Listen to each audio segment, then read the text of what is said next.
world surrounded by franchises, reboots, and shared universes. An elite team of podcasters will risk body and soul to investigate the depths of intellectual properties, one multiverse, subgenre, and trend at a time.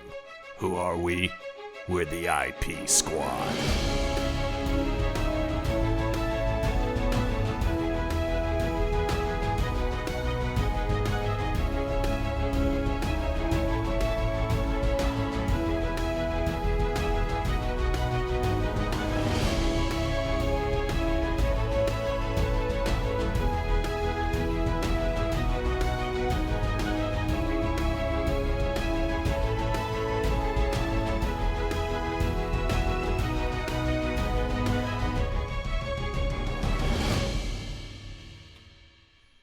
Welcome to the IP Squad, our continuing investigation into the adaptations, or at least things now based on adaptations of works of Stephen King. It's getting more complicated every week, but I'm John Campbell, my partner in this investigation, Elliott Lewis.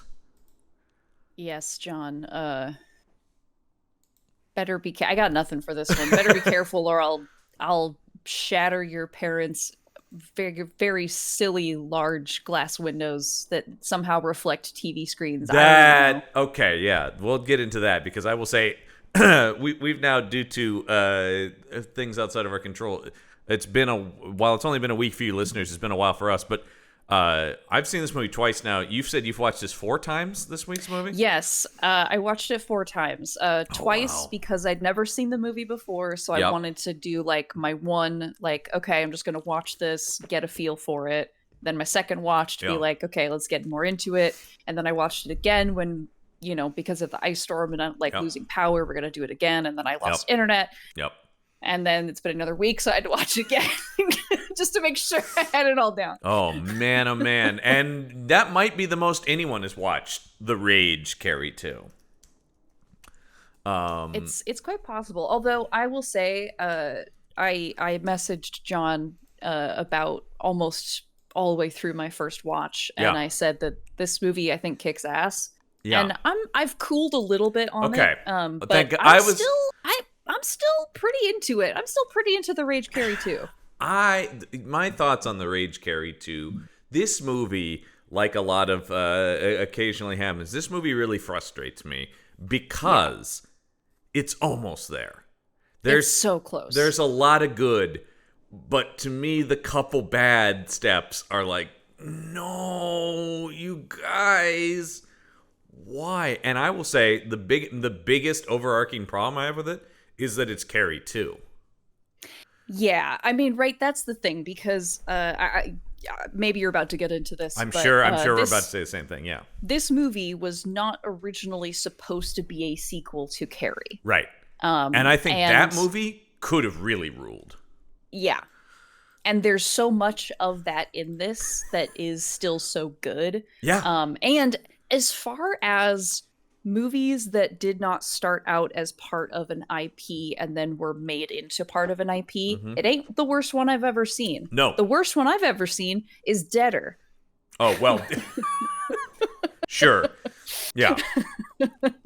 Jesus. That's a movie where nothing happens and then then Pinhead shows up. Yeah. Save all that for when we get to those movies someday on this show, because I do have that at some point in the list of franchises to talk about on here.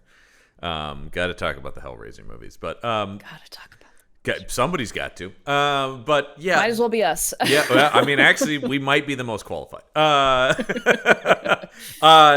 So yeah, Rage. No, that's it exactly. This started as a script called, was it The Curse? Yes. Yeah, and you can that's the thing about this too that is particularly frustrating. You can actually feel where you're like, even I would say the entire maybe middle 40 minutes of this movie forgets it's supposed to be Carrie 2. Like, it really is. And I was kind of invested in what would have been sort of a 90s teen horror movie, and it's actually pretty. I think this movie is pretty well directed. I think almost everyone in the cast is really good. And I was surprised at the same time. And then down the stretch, it started like into that third act. I'm going, oh God, now it's just forcing itself to turn into the end of Carrie, isn't it? Yeah. And there's some bits in the Carrieification of the final the climax where I was kind of hooting and hollering because I was like, yeah, yeah, make that girl's eyes explode. I mean, yeah, that's girl. the thing. Well, the whole climax of the movie is just like Carrie, but gorier, right? Yeah. Which is enjoyable on its own. Like, that's the thing where it's like that stuff is fun, but you're like, oh, but you guys, you realize you almost made something that could have actually been more than just like stupid kills. Because the other thing that is the script that we're talking about that was originally written was also inspired by a real incident. The Spur Posse sex scandal of the early 90s. Which is something to base a movie on. Yeah. And the thing that I was that kind of I try to do words. The thing that I was thinking a lot about on my second watch is that had I don't know if it would have fallen so by the wayside if it hadn't been made into Carrie 2, but like it is still so like relevant. Yeah. Like, and I know we're not talking about that yet, but I think it deserves a watch. Let me say, I agree with you on that. While I don't think it completely works and that frustrates me, it's not just forgettable shit. This is not Pet Sematary 2. This is a major step up from that. The problem is attempting to in any way compare this to Carrie because it doesn't favorably work out in that sense because the Carrie stuff is jammed in here, so it just doesn't like work. It's very clunky. Yes, it ends up being a very clunky script when who knows what it would. I wish I actually looked. I actually went online to try to find. You cannot find the script anywhere. I was trying to find the original script. All you can find is the Carrified version of it. But I also think a lot of this and almost every review of it is like, but Emily Burgle's great, and she is. She's really good. Yeah, and because she's so good and so compelling. It is like, God damn it. Then they just turn her into, I'm going to stand here and kill everybody at the end of the movie, which is fun in and of itself. But you're like, didn't really feel like where this character was headed. And because I don't know much about what the original script was. I have to imagine it was, did she start killing the football team out of revenge or something like that? I would think. Not with telekinetic powers or. See, I and right, I could be wrong because there's no way to tell. But like I was wondering if the telekinetic thing had been in there from the beginning, as a kind of like,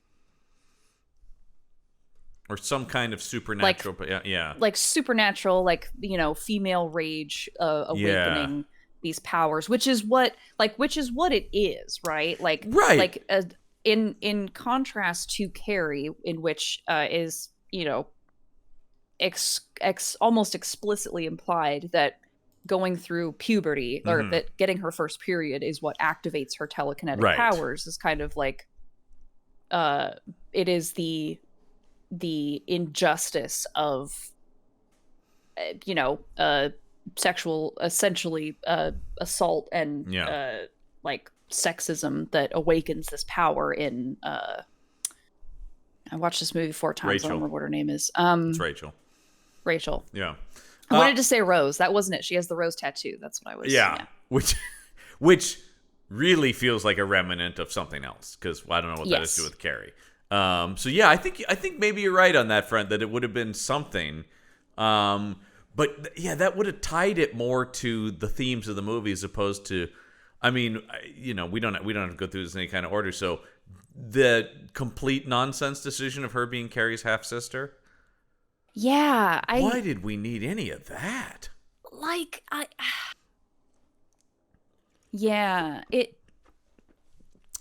I'll just say this right now. You don't need any of the Sue Snell stuff. No. Oh, I had a zinger. I forgot until just now.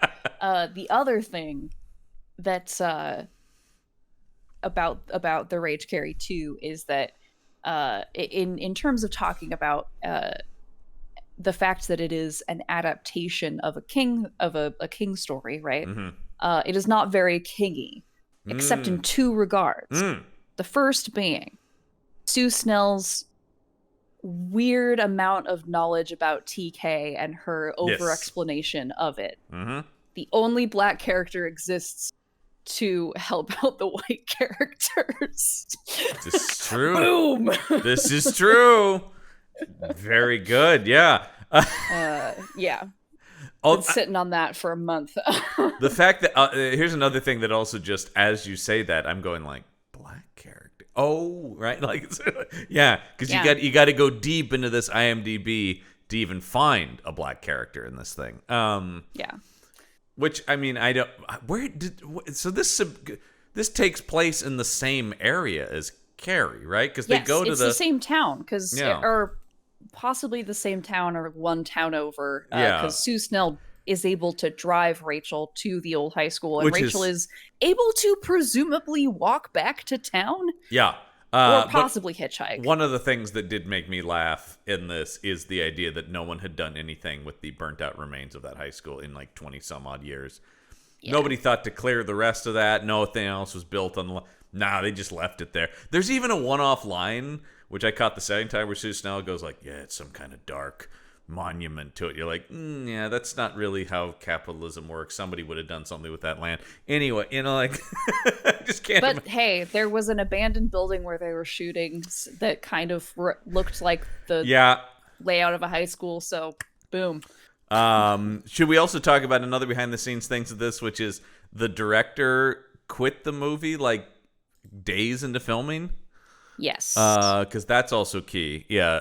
Reportedly quit over creative differences. I wonder what those were. Oh, wait. Who can say? Well, because the guy they had directing it, Robert Mandel, he came from having done like School Ties, which is like a very serious movie about anti-Semitism in a private school. And you're just going like, oh, interesting that he was going to do this. Okay. And he had done an X-Files, which I guess probably maybe got to Carrie. I don't know. But it's just, it seems like he might have wanted to do something maybe a little classier, for lack of a better word. And so then they hired Kat Shea, who ends up directing this, who, I actually think does a pretty good job, especially considering she came into it was already going, but came from things like Strip to Kill and Poison Ivy. Mm-hmm. No judgment, but like not the same, like a different genre. Yeah, exploitation movies for sure, to be kind. And again, like I will say that it is, when it's not being Carrie 2, I think it's handled pretty good. Yeah, I actually think that was actually one of the things I was most surprised by. Was I thought it looked pretty good. Like it didn't look dirt cheap.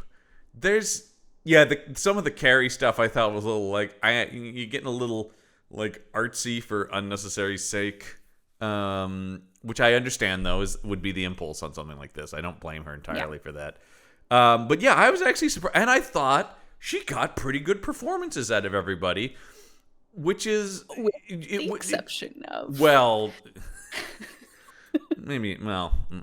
there's a couple people in here who I'm not loving. Also, this is a classic example of a late '90s teen movie where everyone is 40 years old too, right? Like, nobody here remotely looks like they're in high school. No. I mean, because I was looking at Jason London, who's our main lead nice guy. He's coming off of Dazed and Confused, which was 6 years before this, where he was a high schooler. And I'm going like, Jesus, he's still in high school. And then we got fucking Brad from Home Improvement in this thing. He's very distracting to me because that's Brad from Home Improvement, who another one where it's like maybe you don't want to look up what he's up to now because it's not good. The one that was distracting for me was the main villain, played by Mark Bruno, because Oh yeah. one he absolutely looked like he could have been the football I coach. did think, why is someone's dad here? And two, that's Colby from Numbers. Yeah, yes. I just kept being like, Colby from Numbers, why are you being such a dick? Yeah, and it is, and he's pretty good. Like, he does Yeah. a pretty good job. He's very believable and compelling enough as a villain. And he also does read as, I distinctly remember the high school player in my school who's exactly like that. Yeah. 100%. Yeah. No, it was Mike, wasn't it? No. Yeah, it absolutely was. Yeah. That was the thing. I knew a lot of the football players through him, though, which was always like whenever there was a shared Gorgoni social event, it was like me and Michael Lissman and stuff like that, and then like football players. And you're like, oh, these worlds were. And then eventually we had Alex sort of cross that Rubicon into nerddom. Yeah. But like lacrosse into it. Also, it's 1999 because there's 2 separate American Pie cast members in this movie. Oh, yeah. Eddie K. Thomas playing exactly the same part he played in American Pie. He was your go-to nerd at this time. And then I find this to be one of the weirdest castings, which is Mina Savari as her fellow outcast friend. Because everything else I remember Mina Savari, and at this time, she was like a popular pretty girl in. Yeah. And every time, I mean, literally when they're like, when they're doing the whole thing, but she's Coyote Ugly, man, you'd want to chew your arm off rather. I'm like, Mina Savari? Really? And she's about as pretty as the 2 girls. Well, the one girl who's dating one of the football players, and Tina, I think, who is the mean girl. Yeah. And I do also like when they put glasses on Rachel Blanchard. At first I thought, oh, what are they trying to make it so it's like, because she's wearing glasses, she's not as pretty as the other girl. But then I'm like, oh no, they just want to use those to kill her later in the movie. I see. Yeah, I see now. But also, I mean, same thing with like, okay, even obviously, it's one of those things where Emily Bergel is also very attractive, but at least has sort of a goth aesthetic. You could but Mina Savari, they don't even really try to make her look anything other than like Mina Savari. It's really it's weird. It's weird casting. Yeah, there's nothing wrong with the writing of it. It's strange because like. I think they tried to make her like kind of because it doesn't, it's like she's not even like also kind of gothic and alternative. No, like Rachel. Like I think they tried to make her kind of plain, but that also doesn't work because she's like so pretty. Yeah, that's what I mean. It's like I mean, like she's literally like the cheer captain that Kevin Spacey's obsessed with in American Beauty. Yeah, she's literally like the super popular girl, and she like is the pretty one in American Pie. So it's weird. Yeah, it's just strange casting. Although she takes quite a dive off of the high school, which I will say was a good stunt. Yes. Yeah, like, and that's what part of the thing I'm wondering is like in the Carrification, which is my new favorite word. God, I'm gonna try to work that into more stuff. That's another movie got carified, man. I don't know what happened. Can we please talk about the Carrification of cinema? It's not. I wish there was a Carrification. I know. I could use a lot more Carrie energy in cinema, and thank God we're talking about Carrie things for the next 2 weeks after this too. Yeah, we're gonna be. I think they could have been a little more Carrified. If you know what I mean. This podcast is gonna get Carrified for a while now. But I wonder if in the Carrification of the original script, like. That there was something about like maybe her socioeconomic status, because that seems to be very important in bits of this movie. Like, right, Rachel is very like, her adoptive parents are working class. She kind of lives out in the boonies. Mullet Dad.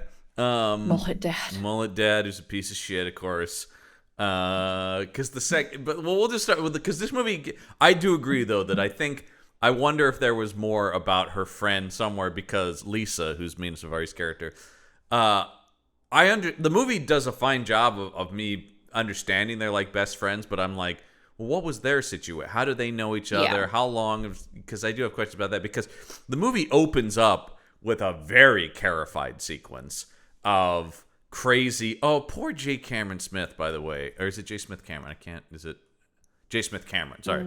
Yeah. Who's wonderful. And I'm so glad that she's now on Succession and has a bunch of success from that, because boy, oh boy, is she just asked to be a crazy lady in this movie.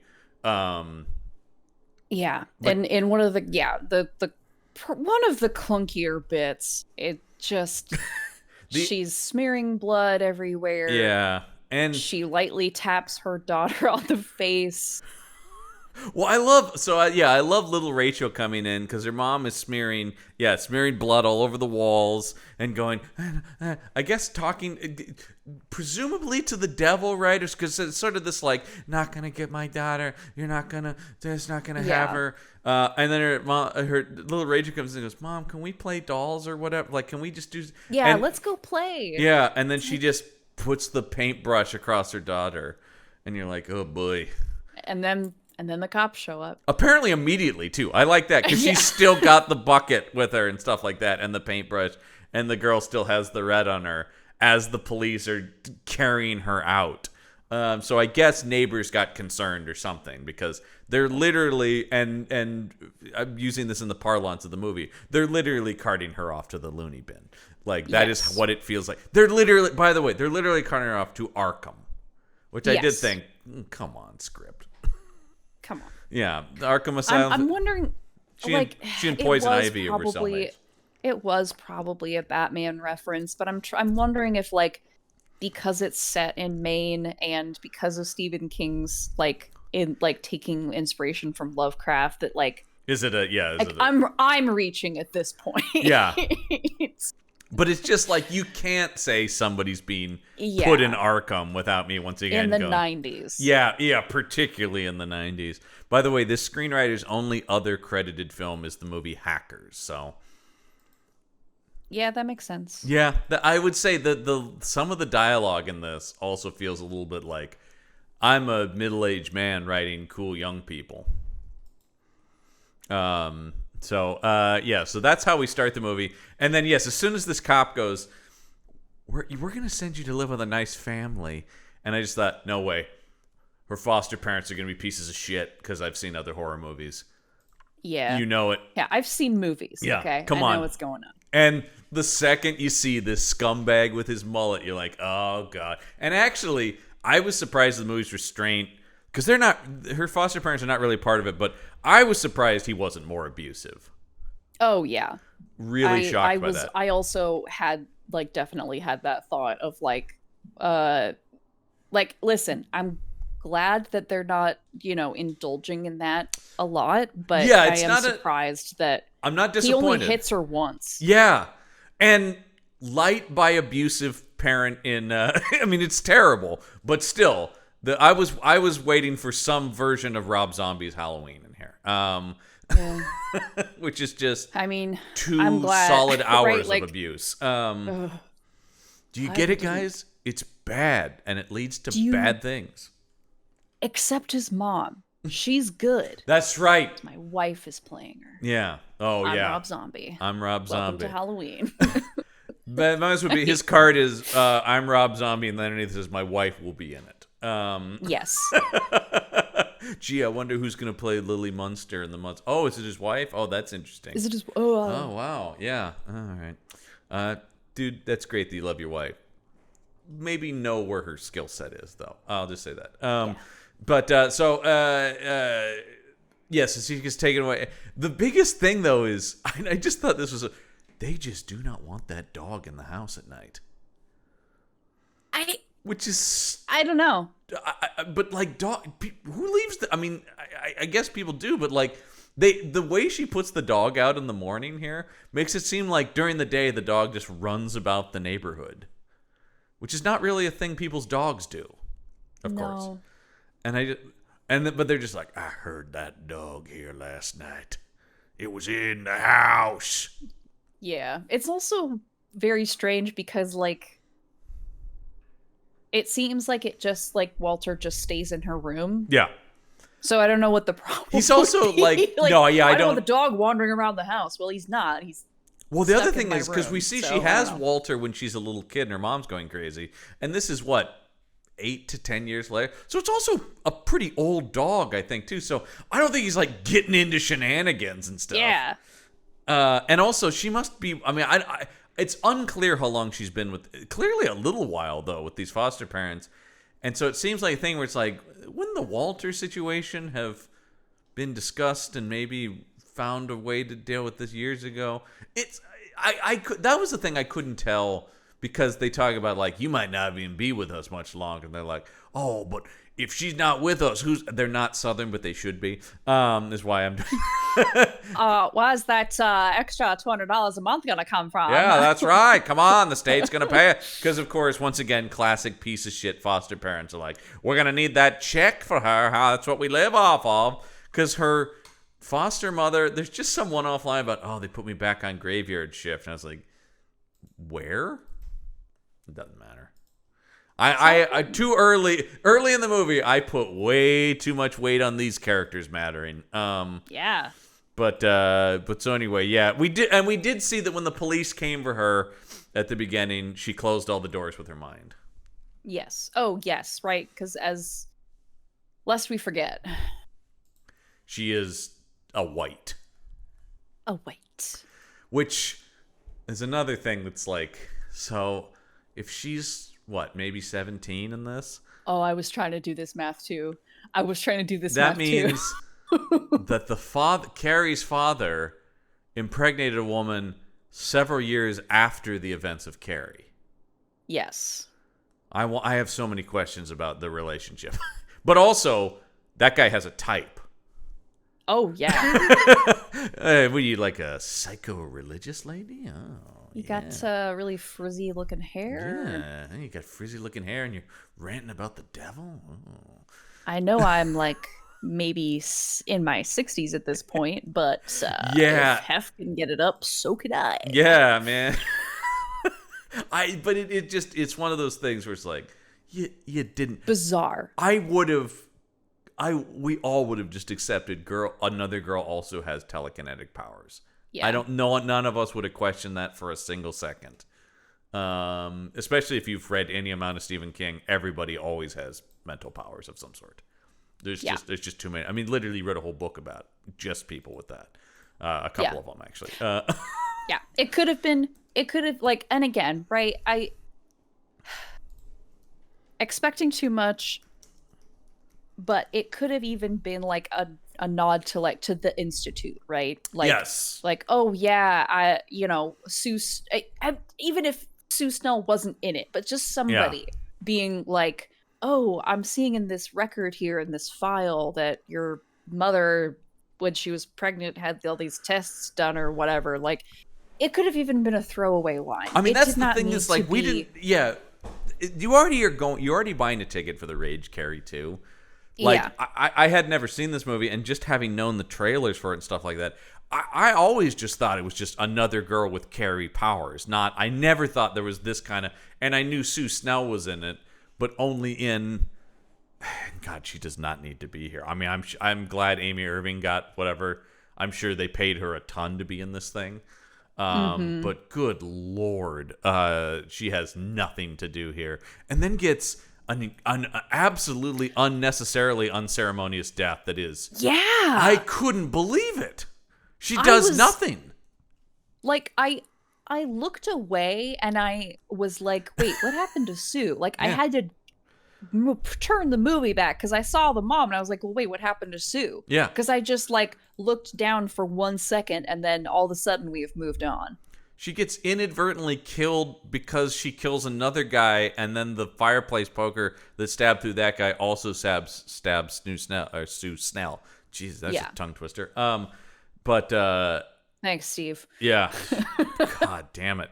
But it's just like, oh shit! You don't even get like a confrontation between them or anything. Nope. Instead, it's the mother, a character who, while is important to Rachel, it means nothing to us as an audience. Yeah. It's incredible. And their confrontation is her being like, you're my daughter. And then 2 seconds later being like, no, you're not my daughter. The devil's in you. Like, it's very anticlimactic. And I I had seen that there was like some deleted scenes, and I went to watch those to see if there was like Yeah. anything. Yeah. And the one between her and her mom was really great, and I thought would have added some nice, like, pathos to that, because she Sure. doesn't interact with her mom at any point in the movie. Yep. But I'm glad it wasn't, because of how they're like, it would have made it even more nothing than it already was. Yeah. Yeah, it's just, that's the thing where it feels like we know it was a movie, and then it feels like really they only just did one more draft, and it's like, Carrie stuff, shoot it. Yeah.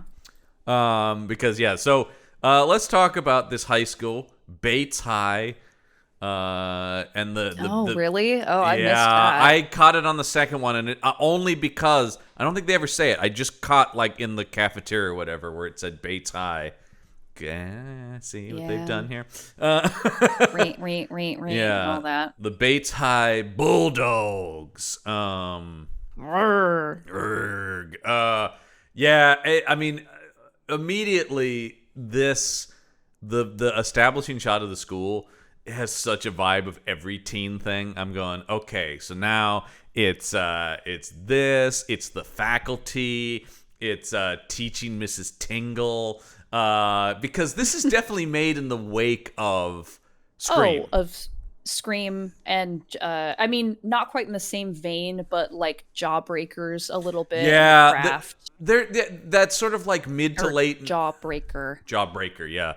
That mid to late 90s, like high school is a horror movie, man. High school is hell. Yeah, exactly. And so you're getting all the establishing shots, and this is where I'm going, like, they spent some money, because you get this like crane shot going through the schools, establishing all of the cliques and stuff, and I'm going, okay, all right, this is not because now Carrie 2 would be such a straight to video affair. Oh, absolutely. But so yeah, they're going through, and yes, we have Rachel and her friend Lisa, and Lisa is like, you're never gonna believe it. Someone had sex with me, Mina Suvari. It's crazy to think about it. Unfortunately, that person she had sex with is Zachary Ty Bryan from Home Improvement. Yeah. And it's like, him? I did think that, where it's like, yeah, that, because it's like, oh, God, you picked the douchiest one? This is another guy who played Teenage Forever, because several years after this, he's still a teenager in Fast and Furious Tokyo Drift. Okay. Yeah. I know. That's what I'm here for. I'm the only person who's like, don't you remember when he was in Tokyo Drift, you guys? Okay. No one? No one? All right. Fine. That's fine. But he's basically this same piece of shit high school bully in that movie, too. Yeah. Because he just has that. He's got a bully face. And then he's got a bully face. Yeah, and then you find out he's smacking his wife around in real life. And you're like, oh, that makes sense, yeah.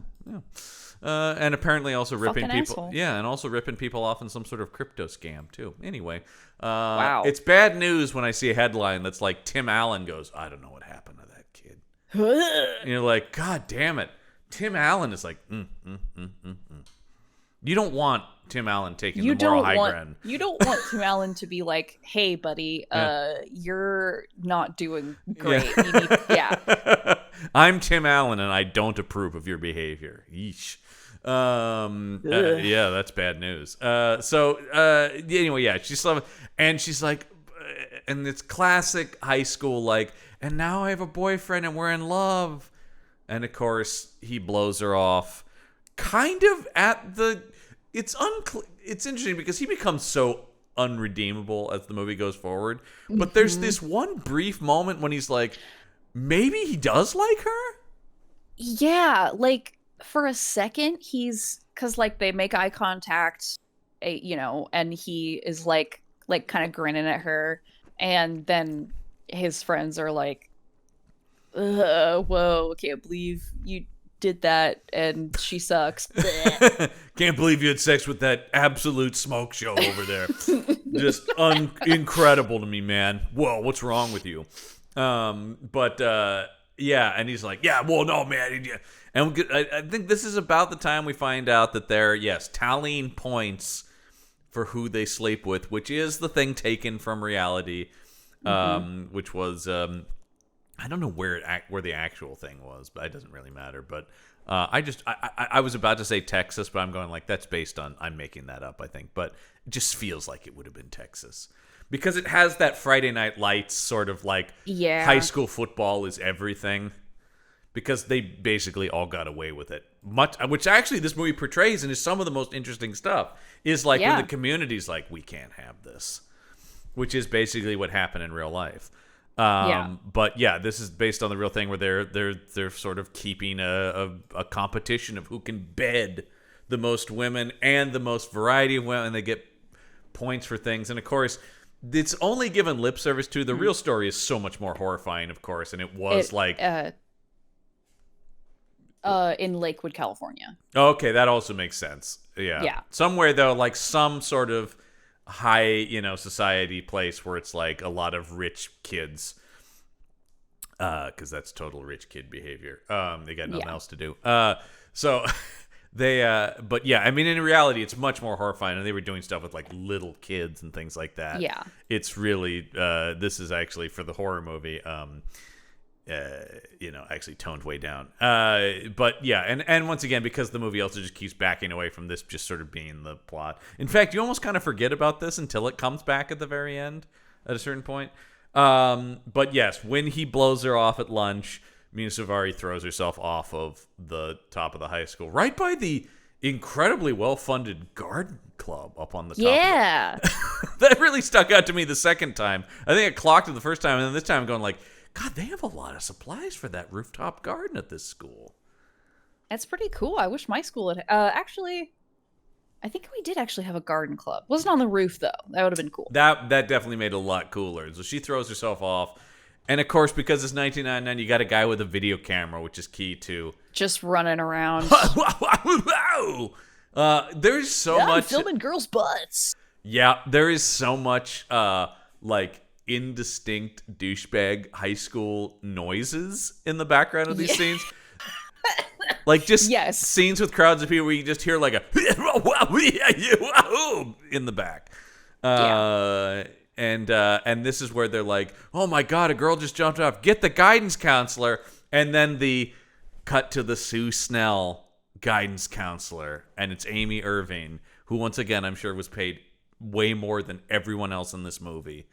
Because she is, number one, kind of the only option you have to bring anyone back. Yeah. I did hear somebody go like, we don't know Travolta exploded, so maybe they could have got him. No, but also... He's dead. Yeah, he dead, and also 1999 Travolta's not going to go anywhere fucking near Carrie, too. Nah, he's in Phenomenon right now, right? Yeah, that's exactly... We're firmly in the Phenomenon era, for sure. He was just in Michael. Yeah, exactly. He's not coming back for the Rage Carrie 2. One of my favorite taglines, by the way, Michael. He's an angel, not a saint. Yeah. He's a scamp. He's just a scamp. He's just a scamp of an angel. This is like peak 90s movie stardom Travolta. But so they get Amy Irving back. Like I said, is she going to read the script and go like, yeah. Because it's just, I would be going like, what the fuck? Did they just get a fireplace poke right through the head? But then maybe at the same time, she's just going like, yeah, but then I'm done. Yeah, right? They aren't bringing me back for because she's... I don't even know what it would be. Carrie, but the E is a 3. Oh, God, yes, there it is. That's it, exactly. I literally just saw the Tron 3 logo, and they've somehow turned the O in Tron into a 3. So...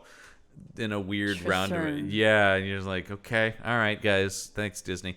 Doesn't trip off the tongue like Mithrigan does. No, not...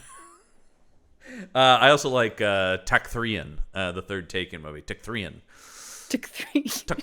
Or Fant Four Stick, as we often quote over on Panel Up. She comes running out there. And also, Amy Irving is a very good actress. I would say she does professional work in this. It's like, yeah. I don't think she's not phoning it in. No. But there's also just not a lot to grab on. Not a lot for her to. Yeah. I do like the one-off line she has later when they talk about Rachel's mother being in Arkham, and she's just like, I spent some time in there. It's like, right, because you're going to explain why she went from, like, basically catatonic at the end of the first movie to now she's a guidance counselor.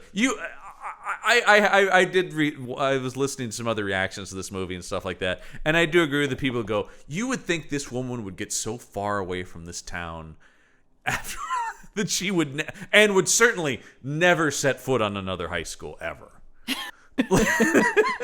She has, in the past 20 years, come to adjust so well to what would be, I mean, odds are she would probably just be institutionalized for the rest of her life, because she would just, if you witnessed that, I don't know that you'd ever be able to make sense of the world again.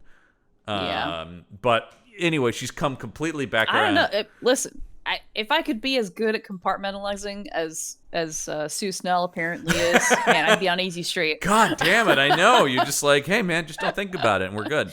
I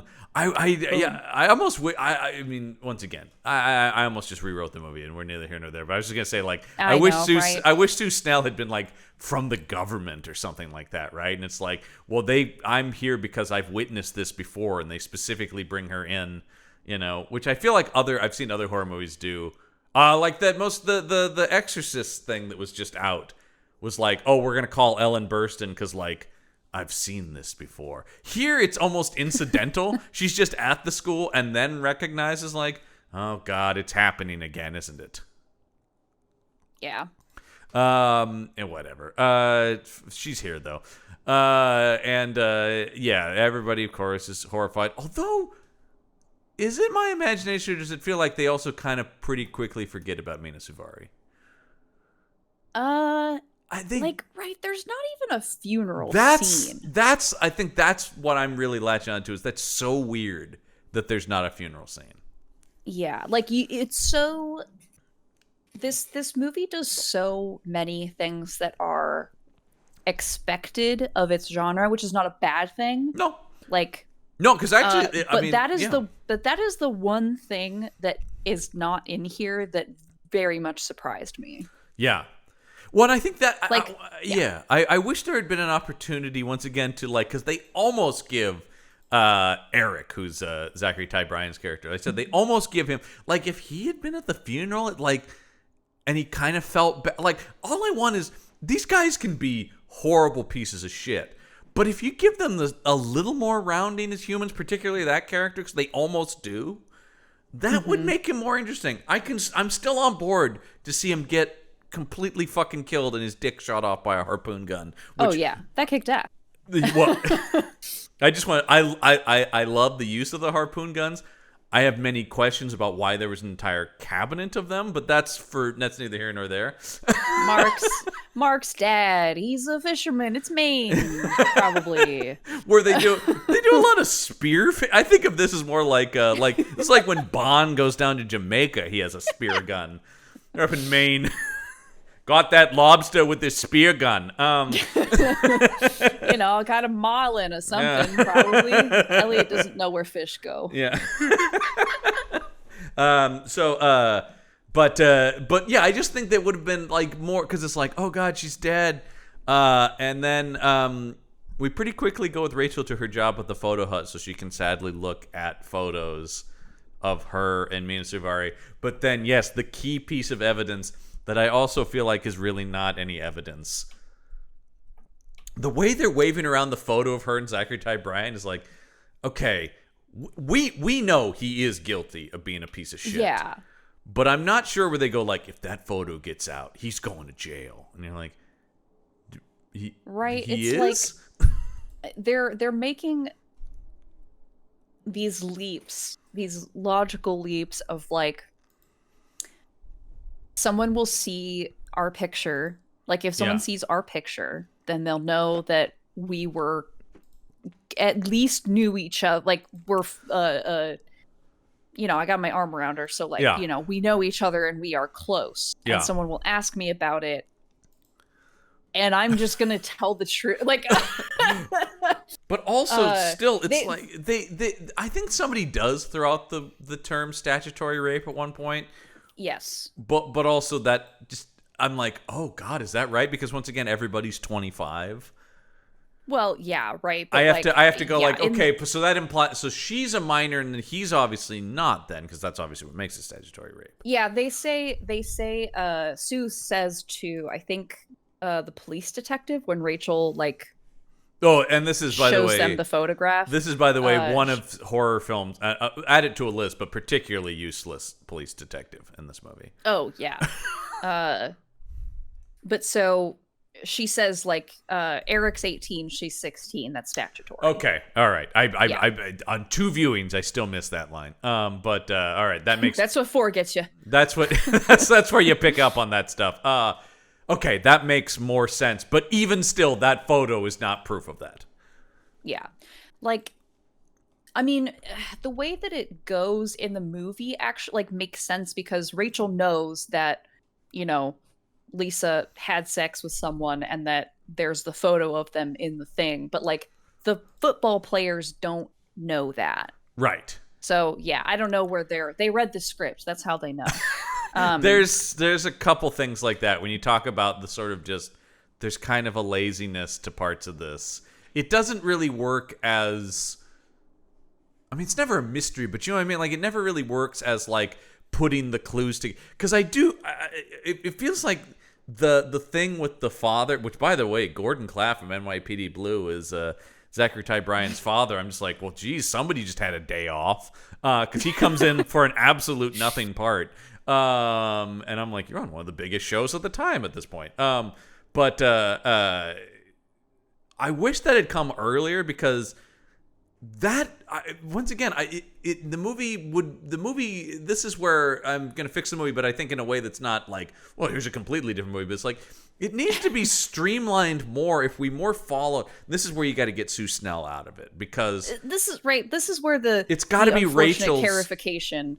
because it's got to be Rachel's progression. And so if it's like, if it was more about, I think this photo proves something, and then she's told no, well, now the building rage at the society she's in would have really had more impact. Because I am so, like, and I looked this up on YouTube and stuff, because I'm always just curious, like, what the reaction is. And there is a small cult fan base for this movie that is like, Well, it makes, yeah. Yeah, and you're like, but there's like celebrating it as this feminist horror movie, and I'm like, oh, I see the pieces of that. I wish they had I am on board for that. But fucking do it then. Like, that's sort of the thing where it's like, it almost feels like it's, it doesn't feel like, I mean, maybe Kat Shea, because it does come from a female director, but certainly not the producers or this writer are really wanting to like this movie would be written so differently now, obviously. Oh, yeah. I texted this to friend of the show, Olivia, but Yeah. I texted her on my first viewing, Yeah. and I was like, this movie walked so that Jennifer's Body and Promising Young Woman could run. Those were exactly the 2 movies I was thinking about, because those movies have such, and also the movie's called The Rage, and that's the thing. Those movies you mentioned have such rage in them, and they're just these primal screams. And this movie, like, is like a mild yelp.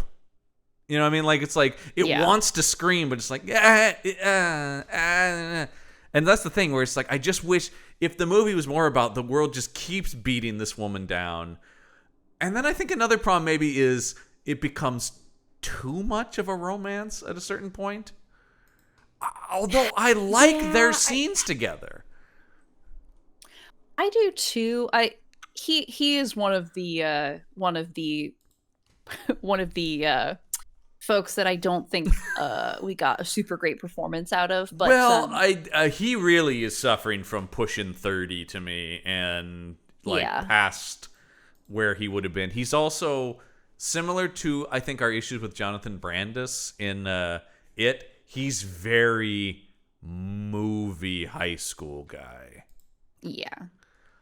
So I although, like I said, I think they do a thing that I was not expecting, which is I do kind of actually understand why she would like him and why he would like her. Which sometimes it would be like, wait, what? Although I don't think it's as good as, because obviously he's sort of meant to be kind of the William Catt character in the Brian De Palma movie, who I think is much better portrayed, even though he's actually a smaller part. I think that may just come down to William Catt being better. and also maybe and also the basis of the novel. Because, by the way, I'll just say this now: I don't have an Uncle Stevie Reacts.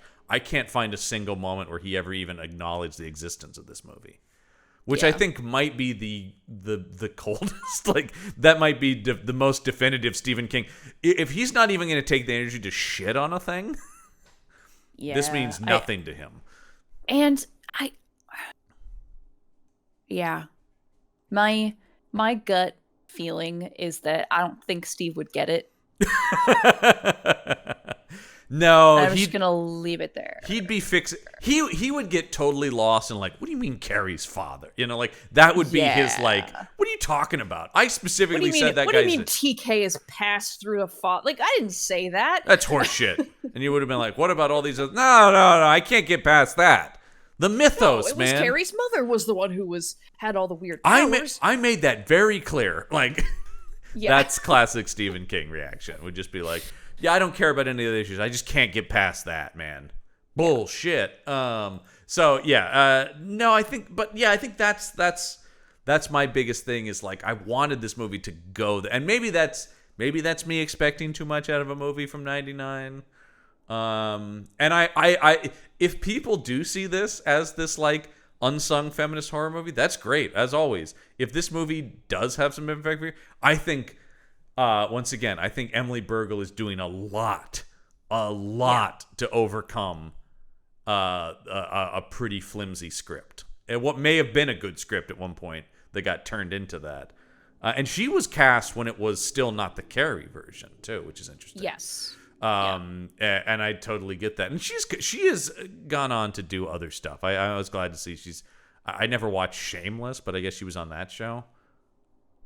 Oh yeah, I never watched that either, but I know people who are super into it, so I have some approximate knowledge, but I didn't realize she was also in that. Yeah, she was in a bunch of that, and I mean, she acts around, she pops up in TV and stuff all the time. She's a working actress, which is like good. That's good because this was her first credit. And this whole thing was built around her, and this movie I don't think this movie was like spectacularly bomb, but it was definitely met with a distinct And which is probably because of the Carrification. Well, the Carrification, and also, if I'm not mistaken, it came out in like March or something. Let's see here. Do I have a release date on this? I should. Where is it? Oh wait, 99. Oh, this is great. Now I love when people listen to me scrolling. March 12th is exactly right, which is a horrible time to put this out. What were they thinking? Awful. This is a total October release. Are you kidding me? But I don't know why. There are times like that but that also speaks to them just going like, get it out of here. Yeah. I don't like. Right, they watched it and they were like, "Yeah, we don't really have a lot of faith in this." But I remember the trailers for this and going like, ugh. You know, and I was a little kid too, but still, even as a kid, it was like, "Oh no, that's not." And I think just there's a lot of looking at some of the reviews at the time. There's a lot of reaction to just it existing, like not even the movie itself, but just going like, "What are you fucking kidding me? Carrie too? Why would you do that?" Yeah. And so the movie started on the back foot in that sense. The other thing the movie had just throughout the whole movie, I'm like, stop showing clips from Carrie. Please do not directly remind me of a better movie. I was reading that they like originally weren't going to have permission to do that. Yeah. And I really wish that had like stayed a thing, because it really It was I think they talked about it was overused. I would have allowed one. Yeah. Read numeral one Carrie flashback from Sue having them. The only good one, because the only one that works is when that cop says to Sue Snell, "Well, you know what the cost of this kind of bullying," and they cut to her throwing tampons in that scene. Yeah. And you're like, okay, that's fine. Works. But then you get into stuff down the stretch where it seems like Rachel is hearing things Carrie's mom with they're all gonna laugh at you. Oh my god, the they're all gonna laugh at you remix during the party was so It was We're all gonna so laugh at you. cringeworthy. It was so bad. Yeah, and I just because every time it happened, I'm going, who's hearing that? Because Who's number hearing one, this? Who's only saying Carrie this? heard Nobody that. said this. Yeah, I don't know in what this movie. I don't know what. I mean, a thing I'm shocked this movie didn't do once again, because it would be a thing, is for somebody new to say that line. Yeah. That feels like what they would have done in a lot of movies, Yeah. because it's doing that thing that I hate in sequels, where it's like, well, it's got to be basically the first movie. We've got to find some way to echo the first movie. Yeah. But they're all gonna laugh at you, and I mean they play it 3, 4, 5 times down the stretch. Well, yeah, because it's part of the soundtrack. Yeah, like it's like a remix. we're all gonna laugh at Yeah, you. it's absolutely buck wild, and yeah. I that really, and every time it happens, like, what? And that's not what you want. You don't want me thinking like, that doesn't make any sense. It completely took me out of the very cool Rachel killing everybody. Which, yeah, so before we get to that, because that's obviously how the movie ends, yeah, a large section of the middle part of the movie is this romance she has with Jesse, played by Jason London. And he's just so nice. God, isn't he nice? Yeah, he's very boring. He's not doing a lot.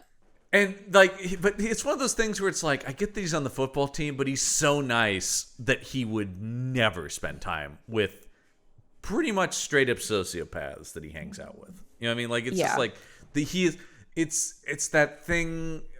This is so a problem in a lot of teen movies, right? Where it's just like, you are this thing, and that is the entirety of what you are. You are, party guy. You are horny guy. You are funny guy.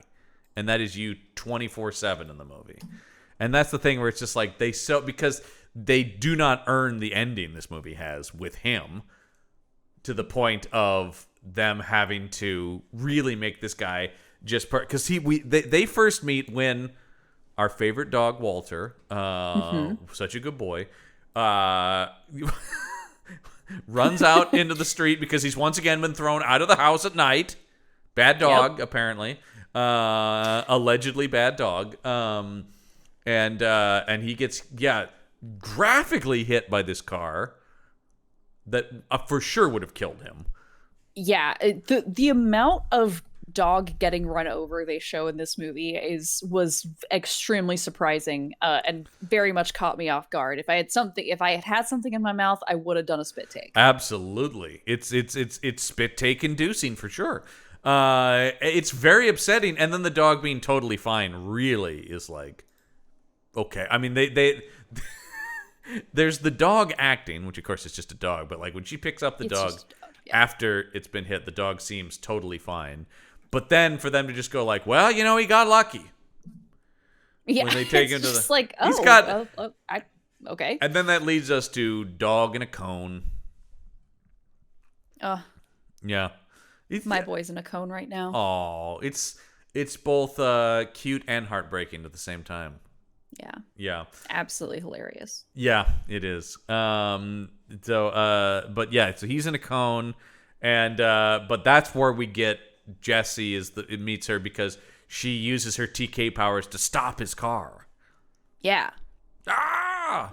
Cracks his windshield, and because he has also just had sex with Tina. I don't remember who plays her. It's Charlotte Ayanna is the actress that plays, and I think it's actually Tracy.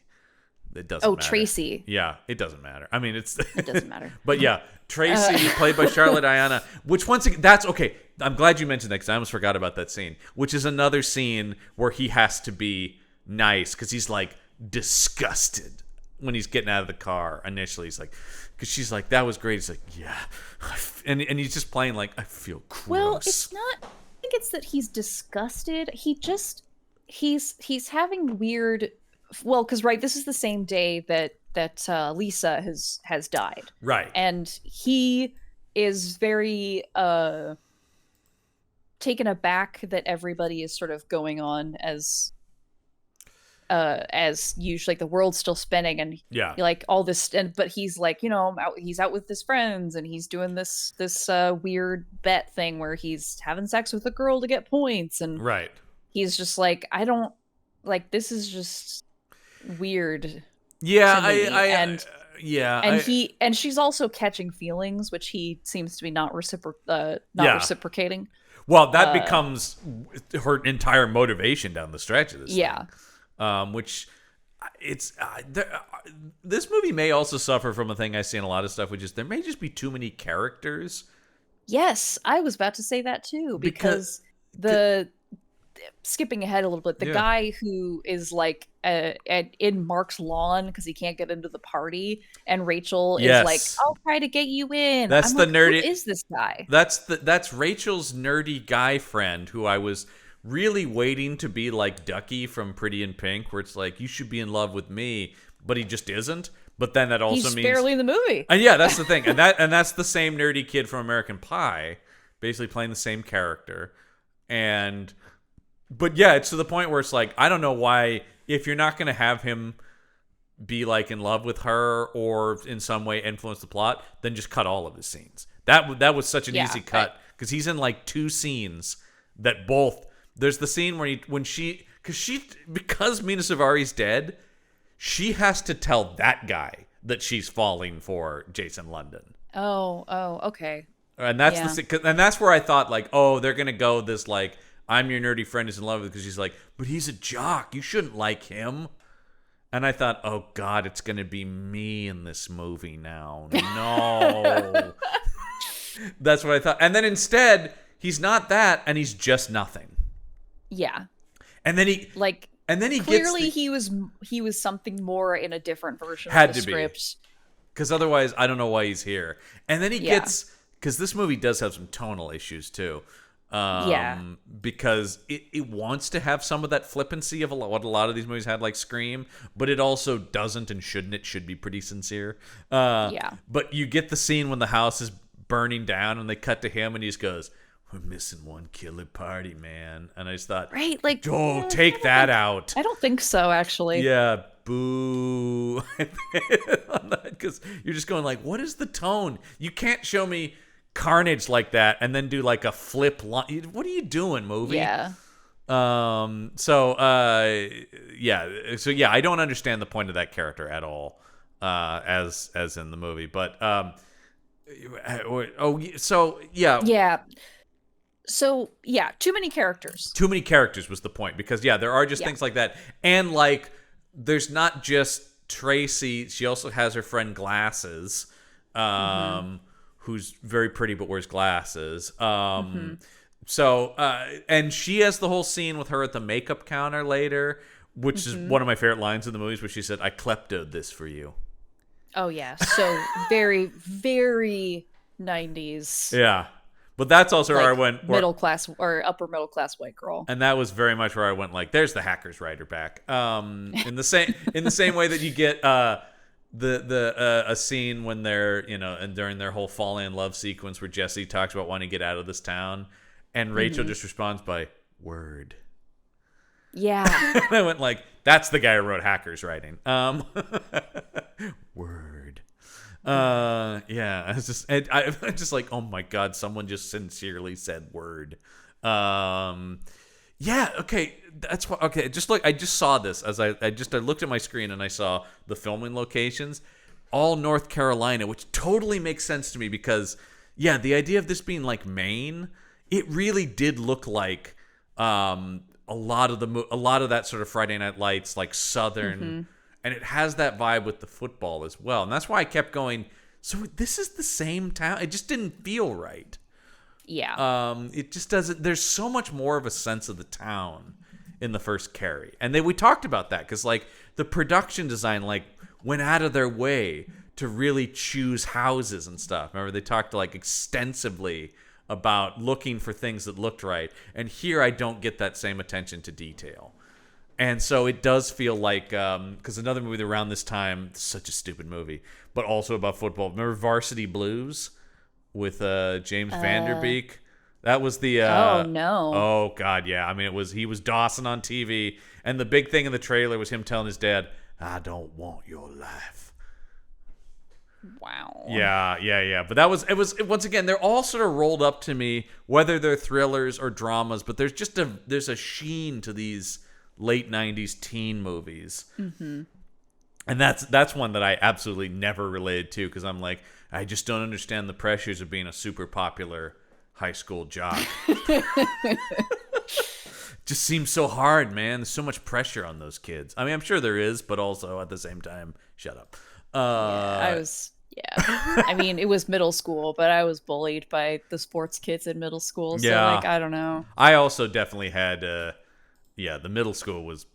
That's the thing that's always interesting to me about films. Middle school was infinitely worse than high school was. Yes, because I feel high school. It's so wild. Like, because in high school, I guess maybe it depends on the size of the high school. But yes, that could be my true. high school was like 1,600 kids. Yeah, that was about what mine was too. About yeah. 400 per grade. Yeah. And yeah, like nobody gave a shit. No, because at that point everybody's kind of splintering off into their groups, and there's not a lot of collision between those.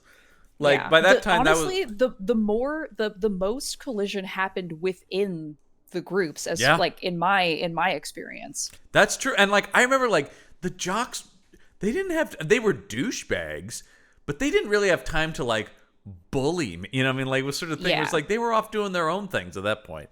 Everyone's so laser focused in middle school. And that was where it was like, God, he's wearing a Spider-Man shirt. Get him. Because everybody's trying to figure out which group they're going to, and then that's like kind of settled out. Because you're coming out of elementary school where everybody is like mostly the same, right? And then you start to be different in middle school, and that's what gets you. Absolutely. And then by the time high school, people have kind of figured out where they stand and things. And that's why a lot of the people you can hear on this podcast network are the people I was hanging out with in high school, because that was it. It's like we all sort of found each other and we're like, oh, we're all into this. And then, as we talked about, a couple of people we know were jocks, but they never really fit into that world. Yeah, like there were people in like the choir and theater and like circles that I was in that like did time in lacrosse, and I think we had like one football player in choir, if I'm remembering. There you go. Correctly. Yeah, but we had the one kid who was in theater who was also a football player. I did not like that kid because also he was very handsome, and so he got all the lead roles. Even though it's like, he's not as good as some of the rest of us. He's just handsome. Damn it. But you know what? Guys are hard to come by in high school. No, that was where it was like the theater teachers like going to football practice going, please come and audition for the musical. We just have no straight men around at all. Or nerds. We have nerds, lots of girls, and then, I'm sorry, just very openly gay men. And that's just not going to fly for us, unfortunately. So, Rage Carrie 2. Why, John? Yeah. Why, John? Yeah. Rage Carrie 2. This movie... Rage Carrie 2. Carrie the Rage 2. But yeah, this is the sort of section I'm talking about. Like, the middle 40 minutes of the movie almost forgets both plots. Like, it becomes so much about the high school thing. And also, I do have some issues with Rachel's character where it's like, don't you blame these popular football guys for the death of your friend? And she kind of forgets that. Like, when she goes to the party at the end, that really was like, I don't know how trusting you would be of these people. Yeah, I'm trying to remember, because like I know that Eric is supposedly either suspended or Mark makes a show to Jesse to be like, yeah, we're like, I'm sorry, Eric is like, we're gonna like not really be friends with Eric right now. Right. Yeah. Because he tells him to hide at the party because they're part of this whole. So I was gonna say I do like the scene where they go and terrorize Rachel at her house and they're like banging on the window. That's where they throw the brick through the window. But then I like when Eric puts on brass knuckles and the other guy's like, "The fuck, man! Jesus Christ! We just want to scare this girl. What are you gonna try to fucking murder her? Jesus!" I thought that was. I kind of just like that scene where it's just like, "Oh, one guy here is a psychopath." Yeah. Also, I tried to find if I could figure this out, but I couldn't. But I really want to know, like, the motivation behind the Donald Duck voice. Like, if Colby from Numbers, like, could do a really good Donald Duck impression. So he was like, why don't we do this? And they do the "What's your favorite scary movie?" which is a... Like, that was the Scream. Yeah. Yeah. It's a play on Scream being a movie at the time. Yeah. That was... And for those who weren't there or don't remember... That movie just, like, exploded in pop culture. That movie was unavoidable. Even being a kid at that time and being kind of a scaredy cat, it was still like, Scream was everywhere. And I remember the giant poster in the video store. It was omnipresent. Yeah. Ghostface was, like, everywhere. Oh, God. And I remember even kids in elementary school wearing that mask, like at Halloween. Yeah. And it was like, I don't know, guys, it's really scary. I was scared. Yeah. I think my mom was watching one of the scary movies, and I remember distinctly being afraid of the scary movie parody scene with Ghostface in it. Is how scared of a kid I was. Yeah, still too scary. Cut to now, and I'm like, the Scream franchise is like the creme de la creme to me. I love those movies. The most consistently good horror slasher franchise, in my opinion. Yeah. I don't, and that's one of those where it's like, no, I'm sorry, there's subjective, and then there's just the objective truth of that, because even the worst Scream movie is still better. I'll put up against the worst Friday the 13th or Nightmare on Elm Street. Oh yeah, not even close. Yeah, Scream 3 is still better than all of those. Yeah. All right. I'm glad that's settled. Someday, whenever we finish the monster movies and we get to Campbell and Jones Meet the Slashers, I'll get to talk about those extensively. But yeah, so back to this movie though, which the Donald Duck voice though is weird. It's not strange. It's not scary and it's not funny. It's just weird. It's just weird. But so yeah,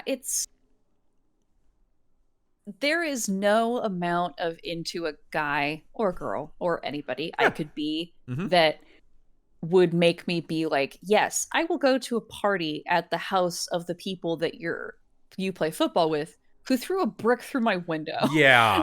And it's just not happening. Yeah, that's crazy. She goes there on her own and then like at a point goes, "Can I get you a drink?" She's like, "Sure." I'm like, "No!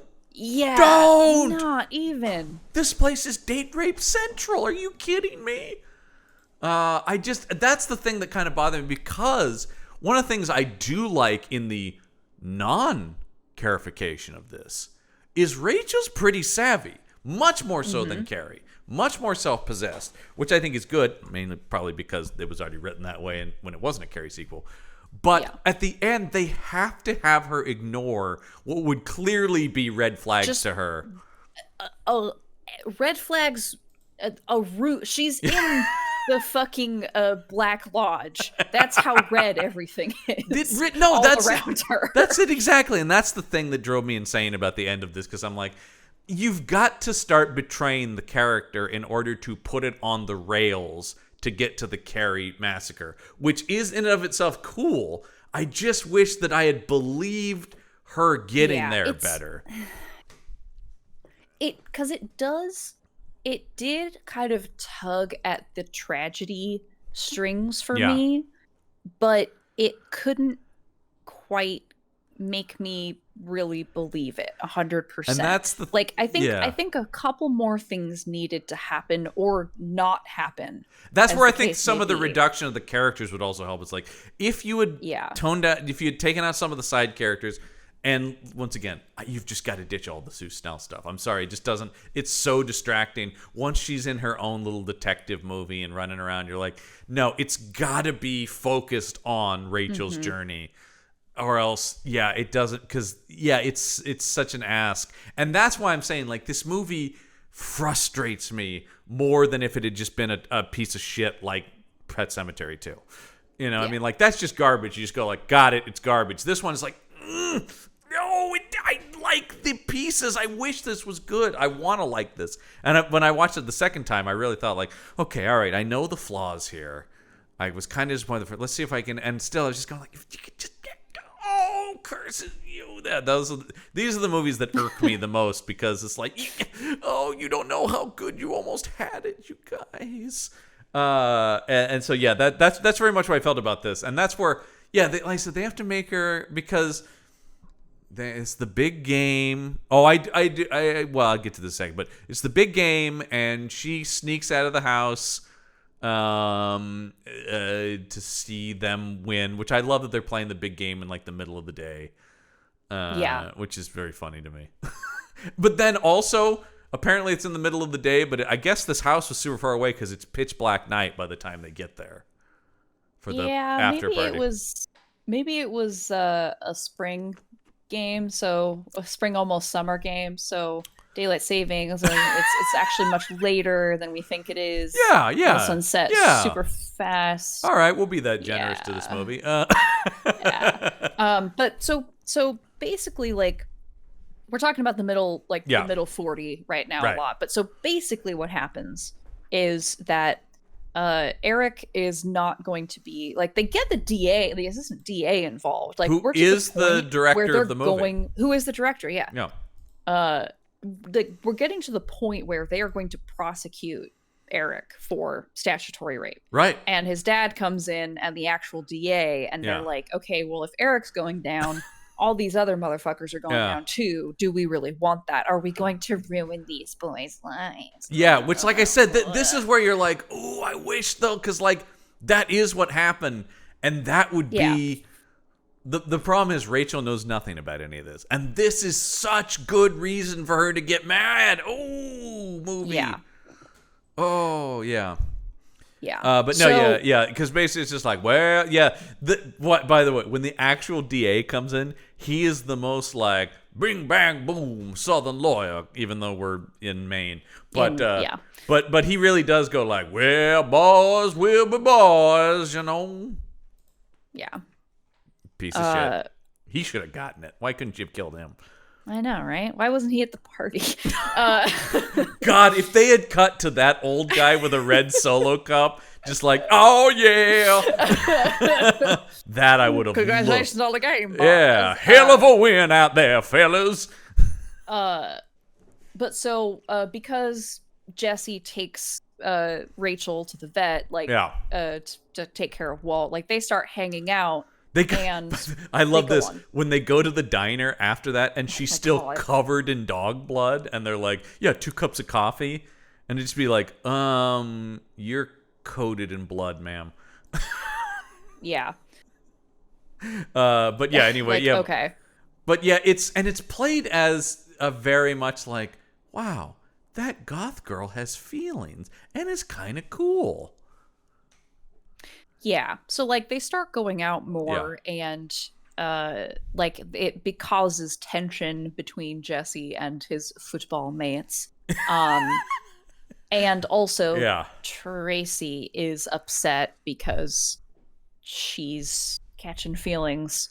Yeah, I mean, but like, listen, I know how that goes, but sure, but she like to an irrational degree, and time is weird in this movie, like a lot of stuff where I'm going like, well, how much time is happening that like you would think if this is weeks or months later, she's still just like, that's it, because she's like, we see her on like the cheerleading team, because the other thing is feelings are so intense in high school, but they're also fleeting at the same time. So you would think maybe she might have moved on to, but that it's unclear. Once again, we don't spend enough time with her to get grounded. But I don't know. there was some stuff. Sure. I mean, and for me, yeah. And I don't know. It makes sense to me. I'm biased. No, that's totally fair. And like, I mean, because everybody's experience is different, of course. But the other thing is, I do like when it turns from just he doesn't want to be with me to, but he wants to be with her, and it does lead to maybe my favorite line of the movie, which is, "You're caviar and she's cheese whiz." Yeah, that's another very. That's the hackers guy coming back. Yeah. That's another one where we always talk about this on Meet the Monsters, where somebody sat back from their keyboard and went, that this was a good day of work. I'm gonna clock out. I earned the money today, that's for sure. Yeah. But yeah, that becomes her whole thing. But the football team, like, it's Mark. It's Mark. Yeah. Listen, it's Mark. Listen, you guys, it's definitely Mark. Yeah. It's definitely Mark. Devises this whole plan to both humiliate Rachel and get Jesse in trouble with her so that, Tracy has an opening. It's, I mean, I understand these are high school students, so what I'm about to say is like, but it's not a well thought out plan, and a lot, and like a lot of bad guy plans, a lot goes in their favor. Yeah. So like, right, Mark loans Jesse his parents' lake house so that he and Rachel can have sex, which they do, which is good for the jocks because that's part of their plan too. Yeah. And then I love so we see them in bed, and then you just see the shadow of a guy go by the window, but no context for what they're doing, and you're like, oh, what? And then but then the scene cuts away, and you're like, what was that? And of course, we'll come to find that this movie's, and this is very 1999, equivalent of Pig's Blood is publicly screening a sex tape. Yeah. I love when they show the sex tape, and it is the most tender, slow lovemaking like that two teenagers could do. I'm not saying not still embarrassing, not still horrifying, but also just like, oh, okay. And also, they apparently wired the place up for sound because they have beautifully captured. I saw this coming a mile away. Okay. I don't actually remember the first. It's now been about 6 years since I saw it for the first time. No, because of the so I don't actually remember what I thought at the time. But that they're filming this. But then the way they screen it, the technical way that they screen it, is they turn a TV towards glass windows that perfectly reflect it. Yeah, I don't know. Well, I mean, listen, Mark's dad has a cabinet full of harpoon guns, so he's a weird guy. Who's to say? Yeah, maybe he is an international spy. Who's to say? I hope so. Yeah, and a flare gun. There was let's not forget the flare gun that was in there too. Oh yeah, yeah. For some, like, okay, all right, movie.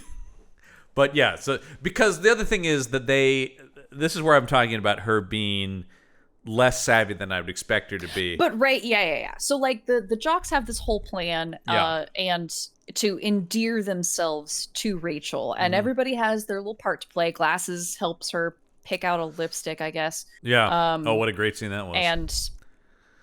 And that's really it. Like, Glasses picks out a lipstick. Mark loans them the lake house, and Rachel is suddenly like, yeah, I have friends now. And that's the thing. That's the thing where I don't buy that jump, and I don't know what the movie needed to do to get me there. I could get to her being not actively filled with hate towards them, but still, okay, I like this guy, and I'm accepting his douchebag friends. But she becomes part of the crew.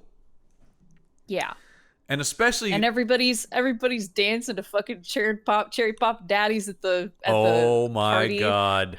Oh, it kicked ass. Oh, I was so happy that everyone was swing dancing. I was like, there it is. I mean, that you want to talk about just firmly putting a timestamp on this thing. Good Lord. But yeah, at this point, because they pick her up at the game and they go, oh, Jesse said to just go ahead without him. And I'm like, there's no way in hell she would go with these people.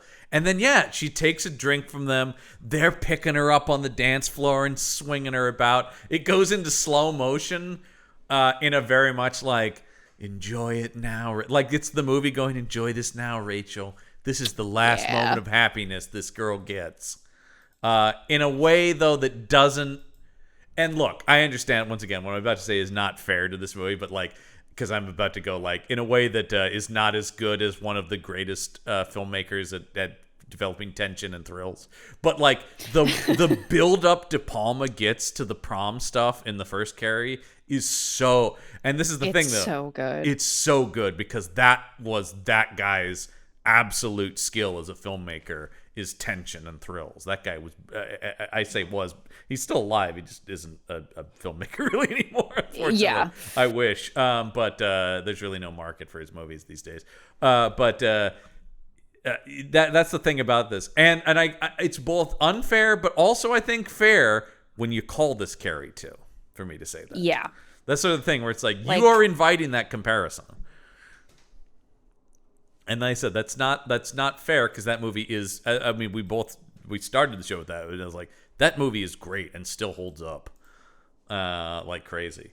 And there's good stuff here, but yeah, this I'm just like, and so then they're, then they give her the journal with all the points in it, and then that leads to this. The movie devolves into this chaos of like, wait, what is this? It's like, oh, what? See something you recognize? Yeah. It just, yeah.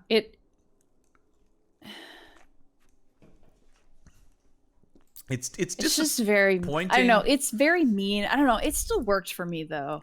Well, because the number one, once again, big thing is Burgle. I really do think she plays every moment so real.